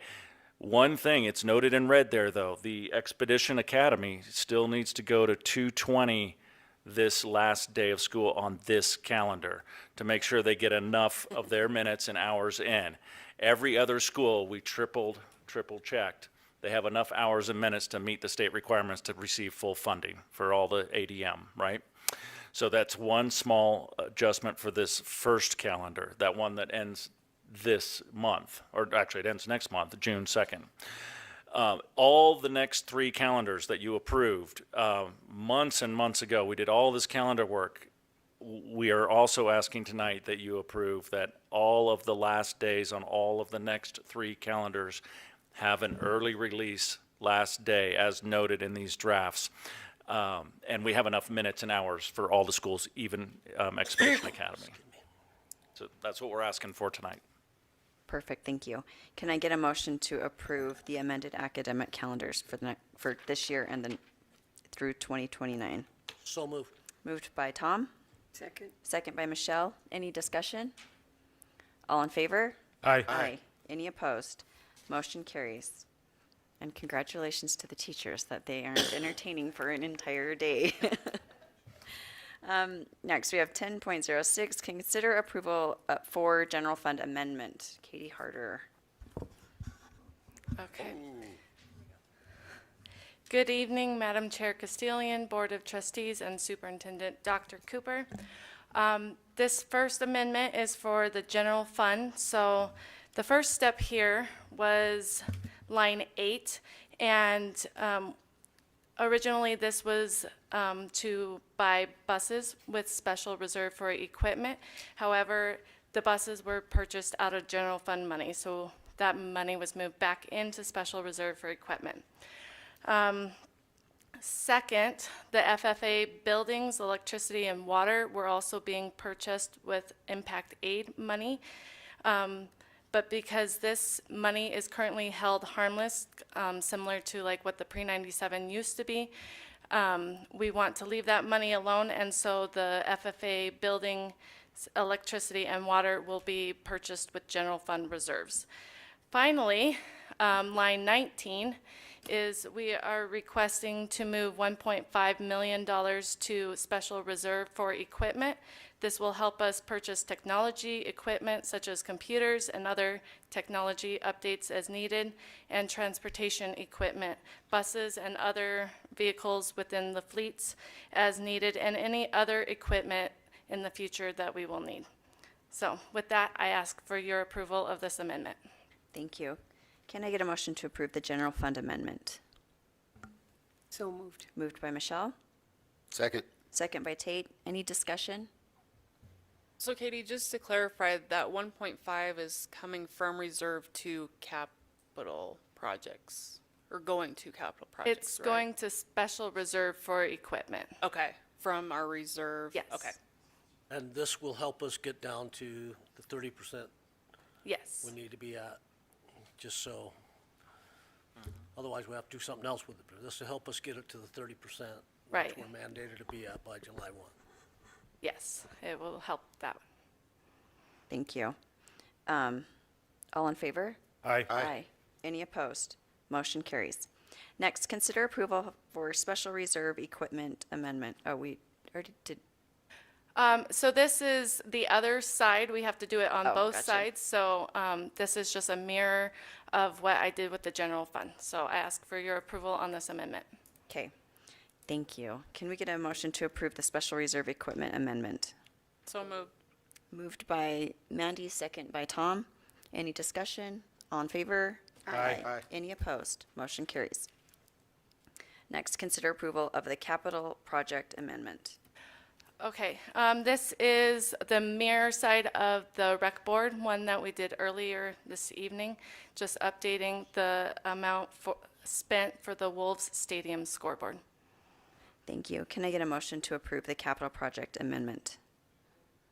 So moved. Moved by Michelle, Second. second by Mandy. Any discussion? All in favor? Aye. Any opposed? Motion carries. Next, consider approval of preliminary budget for 2026-27. Okay. So this is similar to our budget talks that we had in March. Okay. Budget considerations for fiscal year 2027. As always, we are looking at retention and recruitment. We want to maintain instructional service levels and maintain benefits for employees. This year, we had a health insurance premium increase of 7%, and for dental, it was 0%. We are also continuing with the employer injury liability insurance. This is the workers' comp coverage for those not covered by workers' comp. We also must look at inflation, and we are dealing with the continual decrease of enrollment. And this year, we also have a new recalibrated model with the instructional silo and now a 2-year rolling average. This changed from a 3-year rolling average. With the instructional silo and other savings in non-certified areas, we are also getting special education reimbursement and transportation reimbursement. Also, the bus purchases from previous years are being fully reimbursed after July 1. And also with a current decrease of 96 in the average daily membership. So in utilizing the model funding and with the approval of IBN tonight, we are able to do the following. Health and dental did not change, it did change for employees this year, with some individuals seeing a slight increase and others seeing a bigger decrease to their monthly premiums. Wyoming retirement also increased by 0.5% this year, and so the amount was split between both employees and the districts to pay.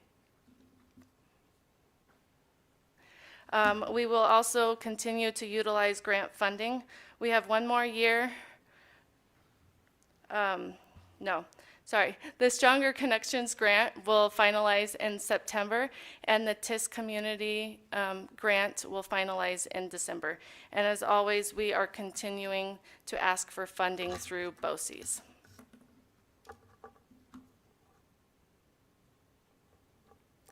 For fiscal year 2027, the cash reserves are going to help us with server updates for summer 2026, curriculum updates for high school math, and also health for K through 8.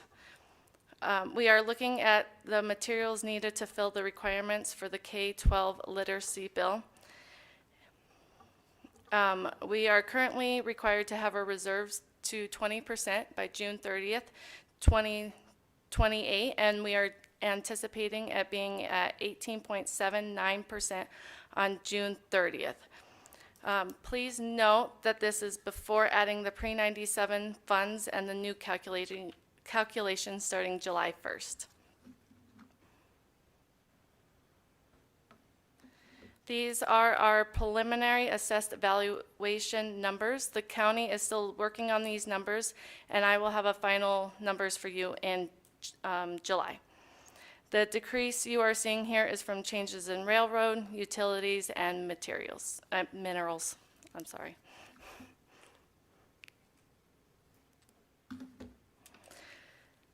Okay, so the funding model works so we have a guarantee amount for our district.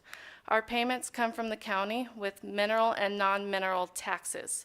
If we receive more funds than our guarantee, we pay that back to the Wyoming Department of Education. This is recapture, and we have been in that state for a couple of years. Prior to 2022, we were entitlement, which means we made less in local revenue. And currently, we are on the bubble, and we are still looking at the assessed valuation to see where we're going to be for fiscal year 2027. Here are the preliminary budgets, and the total is $64,155,013.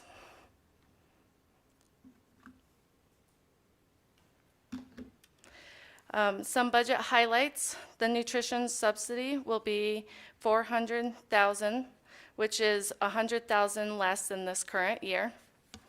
Also, major maintenance is being calculated at 115%, which is a decrease from last year's of 135%. Also, in the bill, in the engrossed bill passed by the state, it shows that we will have to pay back 50% of our interest. There is some debate between WDE and business manager as to what funds this encompasses. We believe that it's general fund, and there's some debate on that. So I will let you know. If this portion of the bill is understood only as general fund, the funds would be approximately $275,000. If it is all of the funds, we're looking more at $450,000. So I will have more information for you in July for the fiscal 2027 budget approval. Also, Could I add something to that, or could I ask a question? Yes, Sorry go ahead. to interrupt you there. This is kind of a big deal, and I don't know that a lot of people are catching this. In fact, myself, I forgot about this part of the recalibration and the new state funding model. This is another stinger. This is another large chunk of money that's been pulled out of our budget. This interest that we've been allowed to accrue since the beginning of time generates a lot of funds that then we can use. Can you give some examples, Katie, of how we use to help patch parts of our budget? There's some interest for food service, or like if there's a shortfall in activities, things like that we could, are there other examples? Well, we use it for, we have interest earned in major maintenance, so that updates all the facilities. Rec Board has interest, and that helps all those activities as well. General fund, that's a lot of money that helps support salaries and benefits and other non-salary things as well. And this news was reminded to us fairly abruptly on Wednesday afternoon after we broadcast out everything we thought that was affecting us and the changes we were proposing and the recommendations. Then we get additional bad news, a reminder that half of all of our interest is going to be recaptured in July, and they go retroactive through the whole last year, and they take half of that interest earned and they take it back to the capital. And that's money out of our local taxes right here, our earned interest, that we could otherwise use to support our programs. And so it's very frustrating. In addition to all the numbers you have on the handouts, and hopefully you've seen the handouts out there and all the emails that went out, here's another minimum $275,000, maybe up to $450,000 if they get their way and they take interest from everything, even the rec board and student activity accounts and things like that. At the very least, it's going to be the general fund. So I just want to make sure that's emphasized and everybody hears that loud and clear. That's an additional $200,000, $300,000, $400,000, maybe even $450,000 taken out of our budget, above and beyond everything else that was mentioned in those documents on Wednesday. Thank you, Katie. Sorry to interrupt. Thank you. Also, with the bus purchases, as I've stated before, we will be receiving the remaining amounts from previous bus purchases after July 1st, and any bus purchases after July 1st will be reimbursed within 90 days. Next year's legislative session, they will continue conversations about health insurance, SROs, technology, and nutrition services, and as we've heard tonight, activities as well. And the next meeting is June 24th and 25th in Lander. With that, I ask for your approval of the preliminary budget. Thank you. Can I get a motion to approve the preliminary budget for 2026-27? So moved. Moved by Michelle, second by Mandy. Any discussion or questions? Yeah, I got a question for Katie. This is just preliminary, so we can still make changes based on whatever we need to do to fit programs or whatever we can do. We can still move it around, right? Yes, that's correct. Any other discussion, questions? Okay, all in favor? Aye. Aye. Any opposed? Motion carries. Thank you. Thank you. Next, we have 10.11, Section E, Support Staff Transportation, New Policies, third reading. Good evening, Madam Chair, Superintendent Dr. Cooper, and Board of Trustees. It's time to go through some policies. And again, I want to thank our efforts of Super 8. They show up every month and have great discussion and take these very seriously and look at what is best for our district. So thank you to our Super 8 GREA, Mrs. Borchard and her team as well, so, and our board members who join us. So thank you for your work with all of our policies. As we look at 10.011, Section E, Support Staff Transportation, New Policies, third reading, we only have one minor adjustment, and that is to letter D, New Policy EACA-R, Transportation, Personnel, Drug, and Alcohol Testing. And again, we just had heard some feedback regarding this, and that we would, first of all, we made an adjustment into the title of it, but then changing it from transportation to driver, because we'd like to add in there the all employees that drive district vehicles will be subjected to random drug testing. We'll work closely with our transportation department. As any employee who utilizes a district vehicle, we have to have their driver's license, and it'll go into that random testing procedure as well. So there's two sections on that where we discuss that random drug testing. So with that, I would ask for your consideration of approval, 10.011A through E, our new policies for transportation, third reading. Thank you. Can I get a motion to approve 10.11, Section E, Support Staff Transportation, New Policies A through E? So moved. Moved by Tom, Second. second by Tate. Any discussion? All in favor? Aye. Aye. Any opposed? Motion carries. Thank you. Next, we have 10.12, Section E, Support Staff Transportation, Revised Policies, also third reading.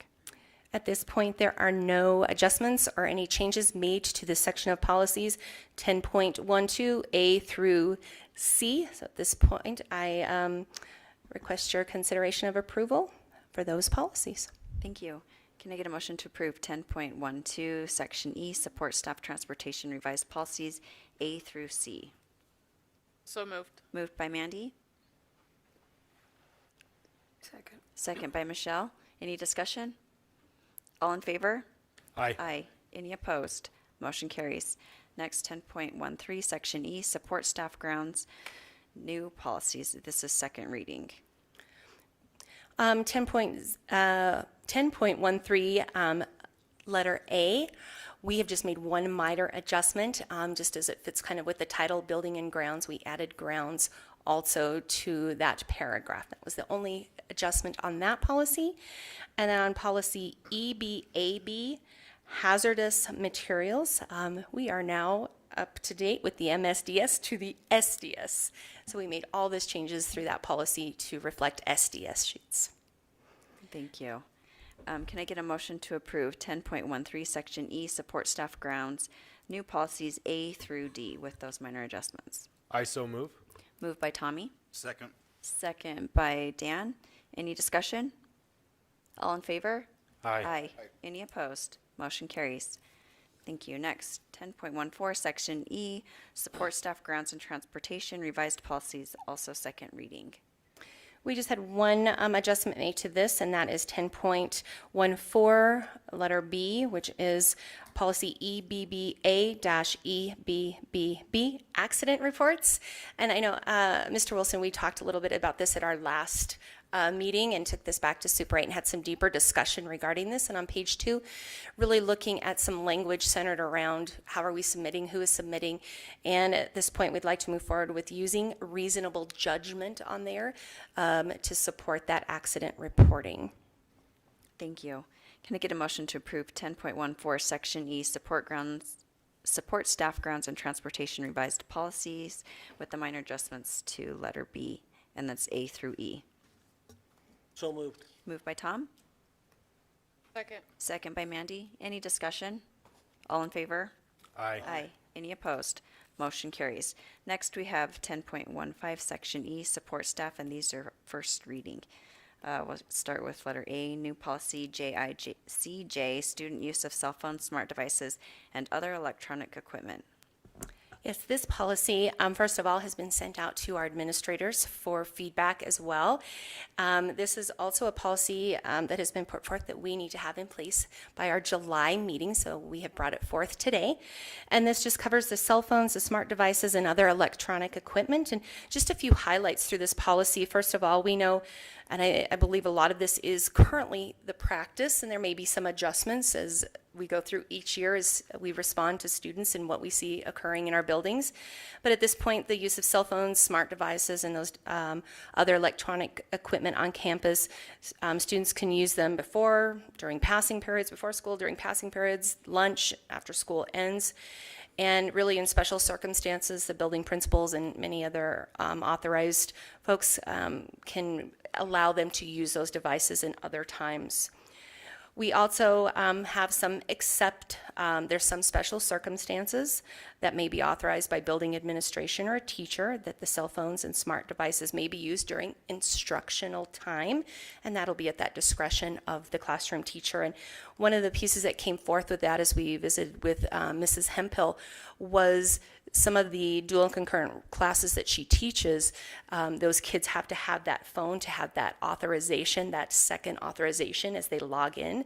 So that is that device that they need to have to access that.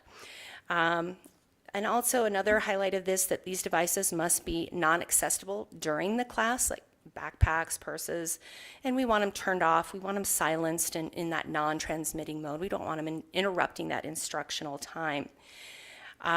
Such as classroom, but we also know that there are times, again, and you'll see this repeated here, that classroom instruction or things such as assemblies or pep assemblies or other activities that may take place during those regular scheduled periods, that those phones may have a place there. Also, I think another big question that comes is what happens when there's the misuse of these policies and what can happen. The unauthorized use of these and during instructional programs where they may distract that class really becomes down to somewhat of the classification where there may be disciplinary actions, and that is deemed as appropriate by those building administrators, and they will have that outlined in those student handbooks. And we'll be seeing those student handbooks come forth next month for us to review as well. Thank you. Can I get a motion to approve the new policy JICJ, student use of cell phones, smart devices, and other electronic equipment? So moved. Moved by Mandy, Second. second by Michelle. Any discussion? All in favor? Aye. Any opposed? Motion carries.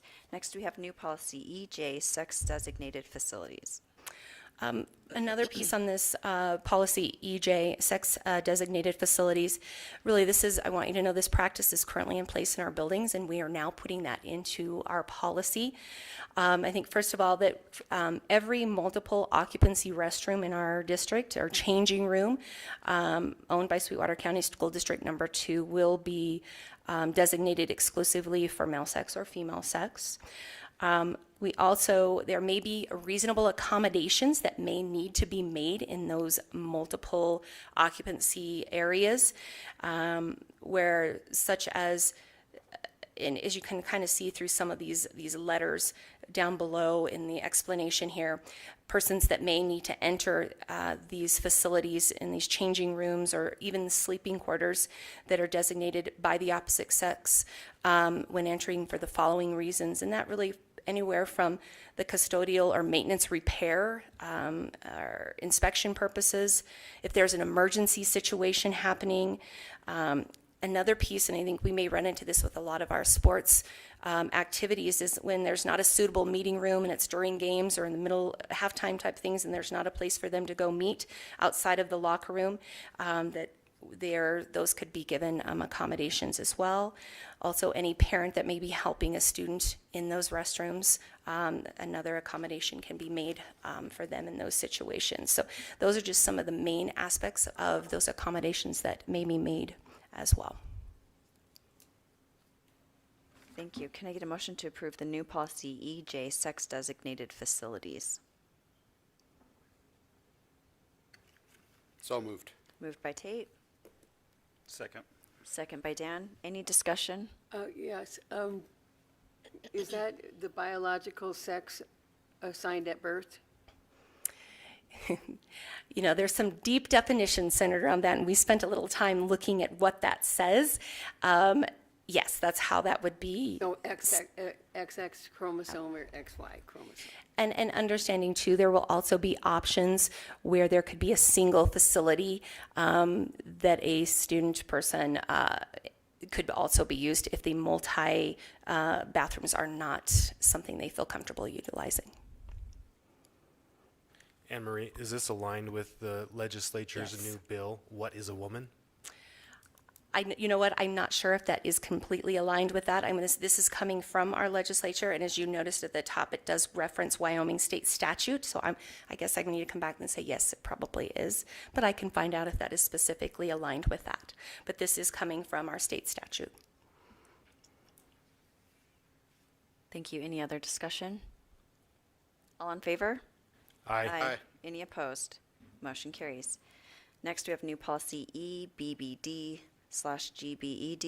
employee physical ability testing. This again is a new policy, which is really, we have certain positions here in our district that require specific physical abilities to safely and effectively perform their job functions. And the district may require physical ability testing for applicants for future employees that may be physically demanding. And this may include positions such as custodial, maintenance, transportation, mechanics, grounds, nutrition services, technology, or any other roles when such testing is job-related and that is consistent with the business that is set forth by them. The physical testing ability may require following a condition that the employee shared with us, or prior work placement, or transfer into a position with physical requirements. And it could also be as part of a return to work situation for fitness for duty for their job that they hold. And when job-related concerns arise regarding that employee's performance to safely perform that job, that may be something that could be required. And just understanding that the testing shall be administered in just a really fair, objective, and non-discriminatory manner, where we are following the Americans with Disability Act and ADA and those equal opportunity commissions as well. Testing is not going to be discipline in nature, and reasonable accommodations may be made to provide that qualified individual with disabilities, unless doing so would create an undue hardship or pose direct threat or health or safety as well.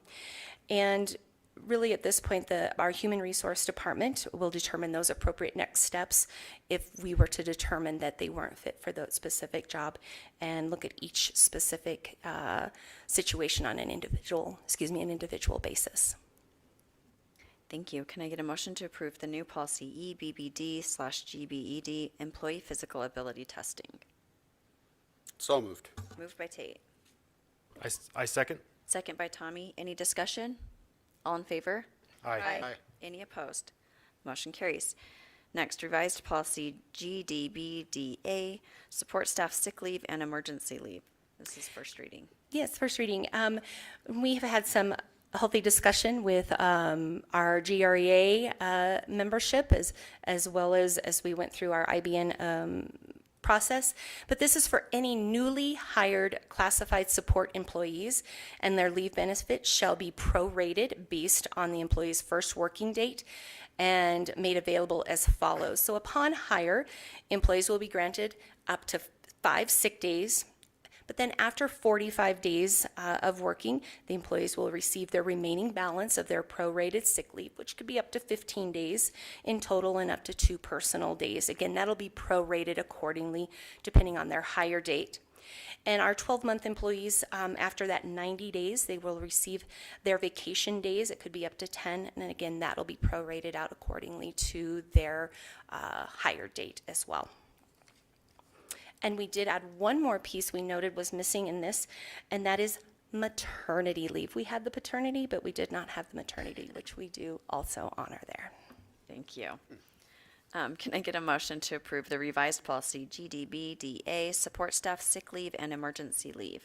So moved. Moved by Tom, Second. second by Tate. Any discussion? Just one question, Yeah, go sorry. for it. If, so if a classified or staff, if they would have like a wedding to go to, the principal can make exceptions to those rules at the beginning, right, where they don't get their personal days till? I think those can all be discussed with their supervisor and determine what that would look like for them. Absolutely. It's open to that. Absolutely. It would be individual decisions made upon those, yes. Any other discussion? All in favor? Aye. Aye. Any opposed? Motion carries. Thank you. Thank you. All right, next we will move to the board and superintendent comments. I can't remember where I started last, but we'll start with Michelle this time. Oh, jeez. Well, since you were just up, Anne Marie, I wanted to thank you for all your work, and Super 8, thanks for all that. It's tedious, but we need them. And also the summer school, thank you so much, Alan, for organization. You just don't realize how many people and really that organization and having the structure to get that, we're fine-tuned. It's really makes me proud to be part of the district when I see you guys in motion. So thanks. The same to Dr. Cooper. Appreciate all your work and supporting us and fighting for us. I thank you for that. I wanted to say, just like with the young authors and the GREA scholarships, the culinary awards, FFA, art, how can you not be proud? The band and chorus and and acknowledging the crossing guards. Thank you for acknowledging that and just being part of that. And thank you, legislatures, for coming to our meeting. Because we appreciate that you want to support our students. And because like the one young man said, it really makes a difference in the mental health, the more the kids are in extracurricular activities. So you see the concern we have for the recalibration, for the the consequences that came that weren't planned for. I would just want to say thank you and to the people that came in, and we don't take none of the decisions that we make are made lightly. So thank you for trusting us. Thank you. Tom?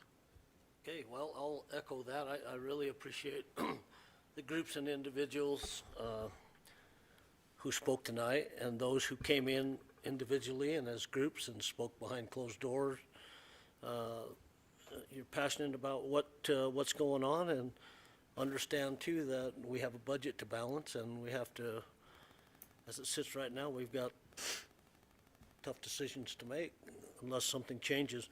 I really appreciate Scott Heiner for being straight up honest, that it was something that fell in the cracks, and we're hoping that our legislative folks have the wherewithal to rectify the situation. I think they have our best interest in mind, but they too have a budget. I really want to thank Christy Borchert and her crew for all the work that you've done with GREA and creating a collaborative atmosphere. Nice work. Scott and Alan and Anne Marie, You guys had the foresight to see what was coming and were able to cut back, clear back in August. We started cutbacks knowing that we were going to be here, and we're able to do this without having to riff anybody. So you guys have done an outstanding job. Katie and Ashley, thank you. Tough work. I don't know how you keep all those numbers straight in your head. And then lastly, Rosie, you got to meet Rosie. Students affectionately call her Mrs. G, but our welding program recently attended a welding competition that was billed as the biggest welding competition in the nation. There were over 1,000 competitors. There were competitors not just from the continental United States, but Alaska, Hawaii, Canada, and Mexico. We had a kid, Jaden Walters, who took 15th place nationally. And we had another student that would have finished even higher. You saw him tonight that had a complication with a welder, a welding machine, or we'd have had two. So it's just hats off to our welding program. They're getting it done. Rosie is amazing, and our whole CTE department, most sought after classes at the high school, and hats off to them because it's not just the program, but it's the one in front of the classroom. So anyway, thank you. Thanks. Tate. Thank you, everybody, for being here tonight. I know it's been kind of a long one already. It seems like it's kind of a trend with us lately. School year's winding down. Everybody, I'm sure, is excited for summer. Thanks to everybody that's here from the district and that's not, for putting in a good hard year's work. It shows with our test scores, with our young authors, the work that the teachers put in to ensure that our students are well educated. I think it really shows.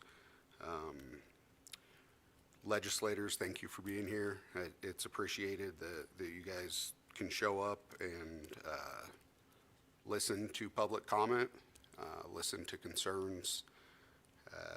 The meeting on June 25th, if anybody that's available to go to that, Representative Heiner said that testimonies are welcome. I think it would do a lot for our school district to hear those testimonies to how important these programs are that we potentially may have to cut or restructure.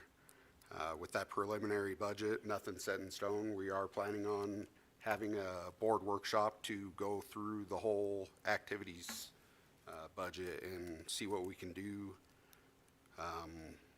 across the board, not just a few programs. I know everybody's already been working hard at giving recommendations as to what we can do. I don't think that anybody wants to see anything cut, but with the current state and the uncertainty of the money we have tied up, it's if not now, possibly when, if things don't change. Very proud of this school district. I'd hate to see things go away. Phil's passionate about tennis, other coaches, drama department, speech and debate. People are very passionate in this school district, and I'd hate to see our students suffer because we can't figure out a way to let them do things that they love. So I hope that we can figure everything out with the legislators and with everything across the board. I just really hope that we can keep everything, maybe not whole, but give the kids every opportunity that they get to do things they love to do. So I'm sure everybody on this board's lost a little bit of sleep thinking about it. I know I have. Let's finish this school year off strong, and thanks everybody for everything they do. Tony, good hirings. Excited about the hirings that Tony's done. He's put in a lot of hard work. I drove by at 9:30, 10 o'clock last night. He was in his office working, so thanks for all the hard work that you've been putting in. I appreciate it. I think that's all I have. Okay, thanks, Rambling. Tommy. Yeah, I'll start off by thanking our crossing guards. Appreciate what you guys all do. So very much appreciated keeping our kids safe. Dr. Demeray, thank you for your collaboration with the CDC. Very important handoff for those young students entering the district, making sure they have a good experience. Really important, and thank you to you and your staff for that. What a great highlight we started with in this meeting, presenting just a portion of successes within our activities, some outstanding things that happened, and it's a small portion of what we do with activities. We've certainly had a great deal of correspondence and discussion, a lot of feedback from the community, and I really appreciate that. We welcome it, and I think that leads to better decisions, informed board members. So that's what I really appreciate from our community. It definitely demonstrated there's immense support for a lot of activities, but specifically spring golf, spring tennis, and indoor track. So again, thank you for the community members that did reach out, and the students, the youth from the district. It's unfortunate to hear, both in publication and in public comment, that these budget deficiencies were unintended consequences of recalibration. Yet when we reflect back to an October 28th meeting, in the morning session, our congressional members in committee did discuss the non-instructional components of the funding model. I think Dr. Pikus and Griffiths presented evidence of districts spending significantly more on activities. Testimony occurred and discussion did happen there. So this appears to be something that may have gotten lost in the process, unfortunately. I think there's been a lot of recommendations and guidance, whether it's from WHSAA, Wyoming State Daily, I think had some information, and there's been some different sources for the issue that is presented through activities. Some of the feedback, is certainly around how to stave this off. Some promises that these things will be funded going forward. The recommendation for boards to pull from reserves to continue some of these programs, I think that's a difficult one. You're asking the board to run a deficit with on a promise.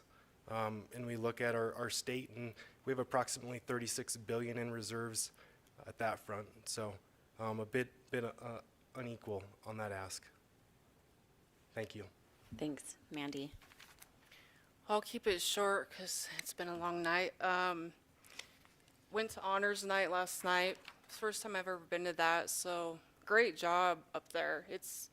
Was really neat to see all the awards and accolades that our students get, plus the scholarships that went out. So great job to the staff, administration up there. That was fun. Graduation's coming up. On a personal note, I just want to thank the districts. I graduated my last kid, and for 20 plus years, well longer, because I grew up in this district. This district has given a lot to my family, people I know. So I just want to thank you.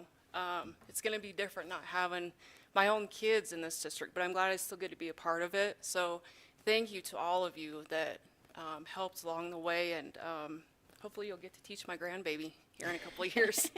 Thank you. Thanks, Dan. Glad I'm going last. I'll make it short too. Glad to see all the public come out. The people have reached out about the sports, about the budget deficits. It's been nice to hear people's opinions, and it helps us build a better decision. Other than that, I want to thank my McKinnon staff for coming out. Not very often you get to see them drive all the way out here. So thank you guys, and I'll keep it at that. Thank you. I'll go next.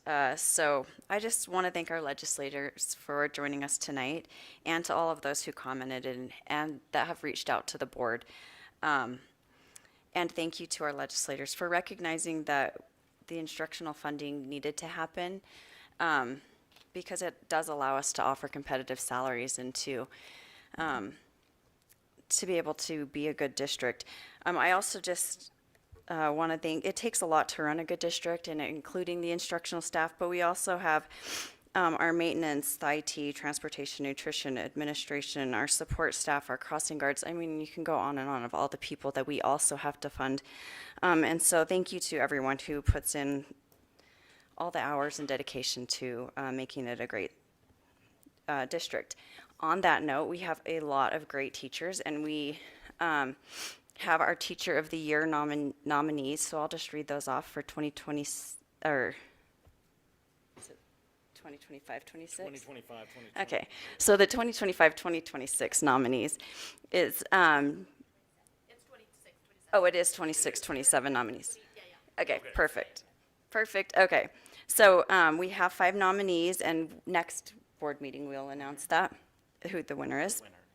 But Jamie Kennedy, who is a FACS teacher at Lincoln Middle School, Annie Mast, a STEM teacher from Truman Elementary, Malcolm Robb, social studies teacher at Lincoln Middle School, Shane Stice, art teacher, Green River High School, and Stacia Tyrell, second grade teacher at Truman Elementary. So congratulations to all of them for being nominees. I know we have so many teachers that can be nominated because they put in so much time and do all the things to go above and beyond for their students. And so thank you to making that us have a great district. Just also wanted to thank our board members for all the time and dedication they put into this board and to trying to make decisions that are best for our students. And thank you to everyone for a great school year. I can't believe it's already ending, and I'm looking forward to graduation. That's always one of the funnest days of being on the board. Dr. Cooper. Great, thank you. Thank you, everyone, for collaborating. The board, the administration, the teachers, paraprofessionals, all kinds of staff helped with all of this budgeting. We reached out to several individuals. We took on several suggestions. This was a lot of work to get to where we are today. It was extra challenging. Big thank you to our legislators for listening and presenting tonight. In particular, the work they did over the last recalibration system focused heavily on the teacher salaries and stipulated and actually wrote it into the law to require each district to raise the average salary to X amount of dollars depending on the district. Thank you for that effort to add all that money into the teacher salaries. It's nice to see teacher salaries very competitive in Wyoming now, across the whole state. Every district was well funded for teacher salaries. That was wonderful. Outside of that, outside of the instructional silo, a lot of damage has been done. And we've talked a lot about that, and I don't want to belabor that too much, but I do want to emphasize that that is why we're having these very challenging conversations now. Everything outside of the classroom either got zero or negative funding. So that's why we're having these tough budget conversations this year. And we'll continue to have these conversations through workshops later this month, possibly. I do want to encourage everyone to get out and vote. Tomorrow is the last day that you can go down to our election office down here in Green River. It's very convenient. And make sure you're registered for whichever party you choose to affiliate with. The primaries are where the action happens. I'm learning very quickly here in Wyoming, a lot of the actions will happen this summer. That's when you want to get in there and get involved and vote in the people that you think are going to be very supportive of your schools, right? So be thinking about that, do your research, reach out to legislators, ask questions, look at the candidates, and do your homework. I can't emphasize that enough. Because when that's done well, then the legislative sessions that come up in the future will have some strong advocates in there fighting for our funds and fighting for our students. To that note, I also want to emphasize this is a very small, well, the least populated state in the nation, which is a wonderful thing. Your vote actually counts here. 560,000 people in the state, smallest in the nation. Only half of those are eligible to vote. Out of that, only last election, 25% of them turned out to vote. So do the math, 560, there's the math guy right there, Mr. Harder. 560, cut it in half, and then take 25% of that half, and you get down to a handful, you're talking like 50, 60,000 people, 50 to 60,000 votes on statewide, very important decisions. I had a great conversation with Steve Harshman, our representative in the House. He came and visited with us. He's touring all the districts, all 48 districts. He's a former retired teacher and a coach, 36 years of service, and I think it was in Casper where he came from, and his wife was also a teacher. Point is, he's running for state superintendent of public instruction, a lengthy title, but one of only 5 statewide positions that we can vote on this general election. So that's exciting, and he sounds very promising. He has a lot to offer, and he wants to hear from us, and he wants to help us. As a former longtime educator, he sounds like a strong candidate running. I know there's like 4 candidates running for that position, maybe more. So that's a very exciting race because that's a direct head of our public instruction position for the state, for the head of the Department of Wyoming Public Education. So that's very important. Coming up, so get out the vote.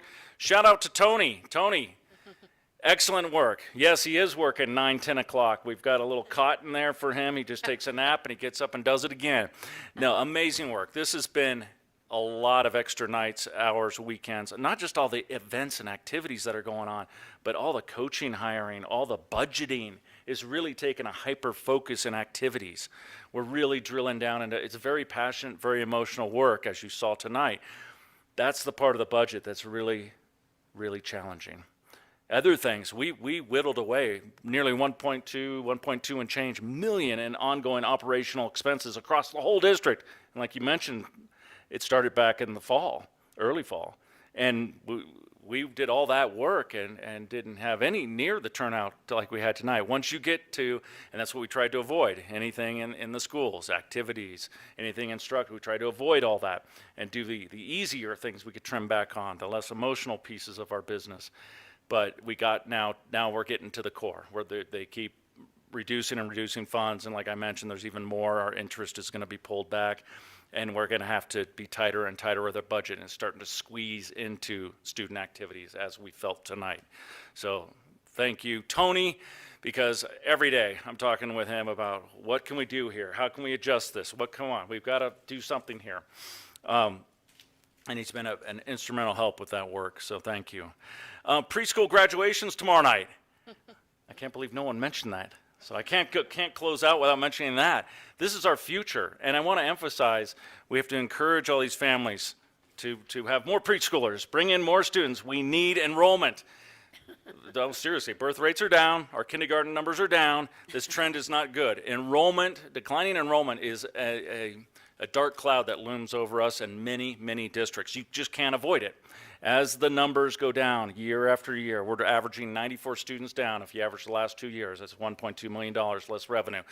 As that continues to trend, it continues to weigh on our budgets. And that's where we continue to have these really challenging conversations here. So good to the preschools. Thank them for having preschoolers graduating and be excited for them. I'm going to go and be excited for them and welcome them as the superintendent and as board members and everyone to say welcome to the district. We're looking forward to you enrolling in kindergarten next year. Okay, and bring all your friends and neighbors from all around. All right. WBL students' capstone presentations continue on Thursday. They're taking a day off tomorrow. I got to one of them yesterday. I feel terrible. We had so many meetings and so much work to do to get to this to get to tonight that I only got to one. But I got to one, and there were several. And thank you, Darren, for helping that, and Liz, who's not here tonight. They were spearheading that work to get our students who have had the work-based learning experiences all year long. They're out in the field learning with industry partners, business partners. They come together at the end in May and they present. These are seniors who are graduating. They're actually done next week. And they present all of the great work that they've done with their business partners are there, their industry partners are there, their parents are there. It's very impactful and it's very powerful. And you can see the culmination of the great work we've done with our GRIP program, Graduate Ready for Industry and Purpose.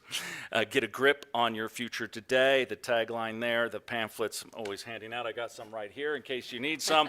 Point is, this is very important work. This is a large portion of our population that is graduating with a purpose. They are graduating with industry credentials, work experience. They have a direction. They know where they're going. They have a job opportunity, most of them, and a career, not just fast food. They actually have a career opportunity. They can continue on to Western. They can complement that college experience and work experience and have a great career. So I'm very excited about that work we're doing.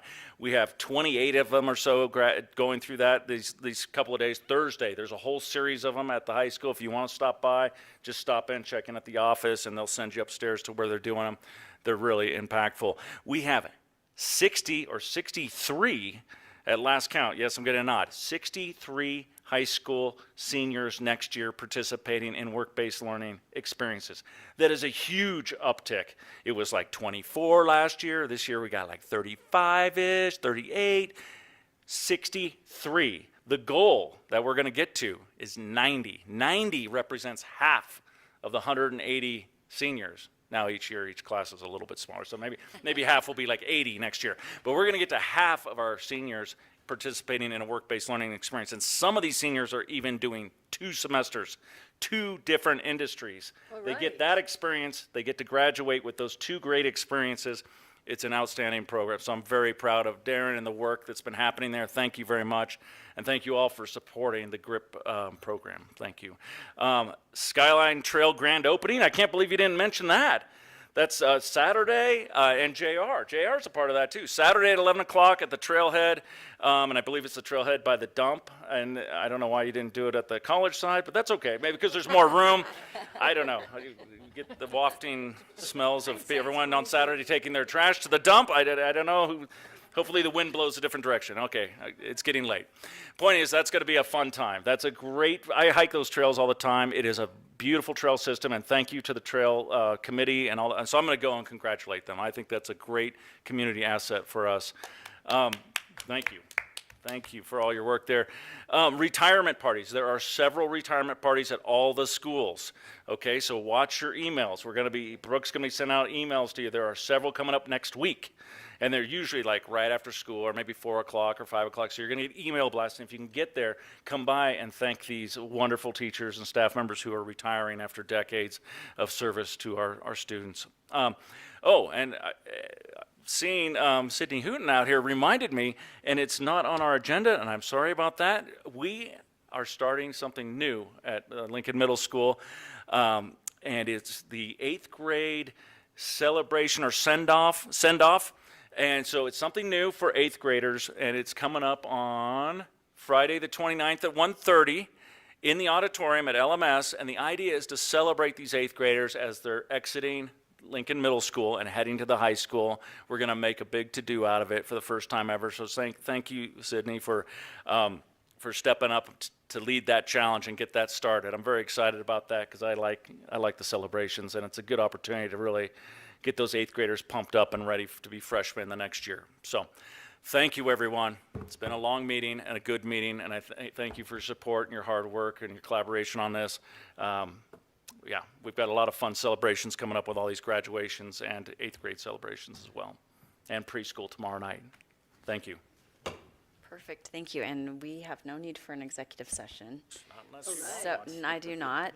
So if I can get a motion to adjourn the meeting. So moved. That was moved by Tate, second by Michelle. All in favor? Aye. Thank you. Thank you, guys.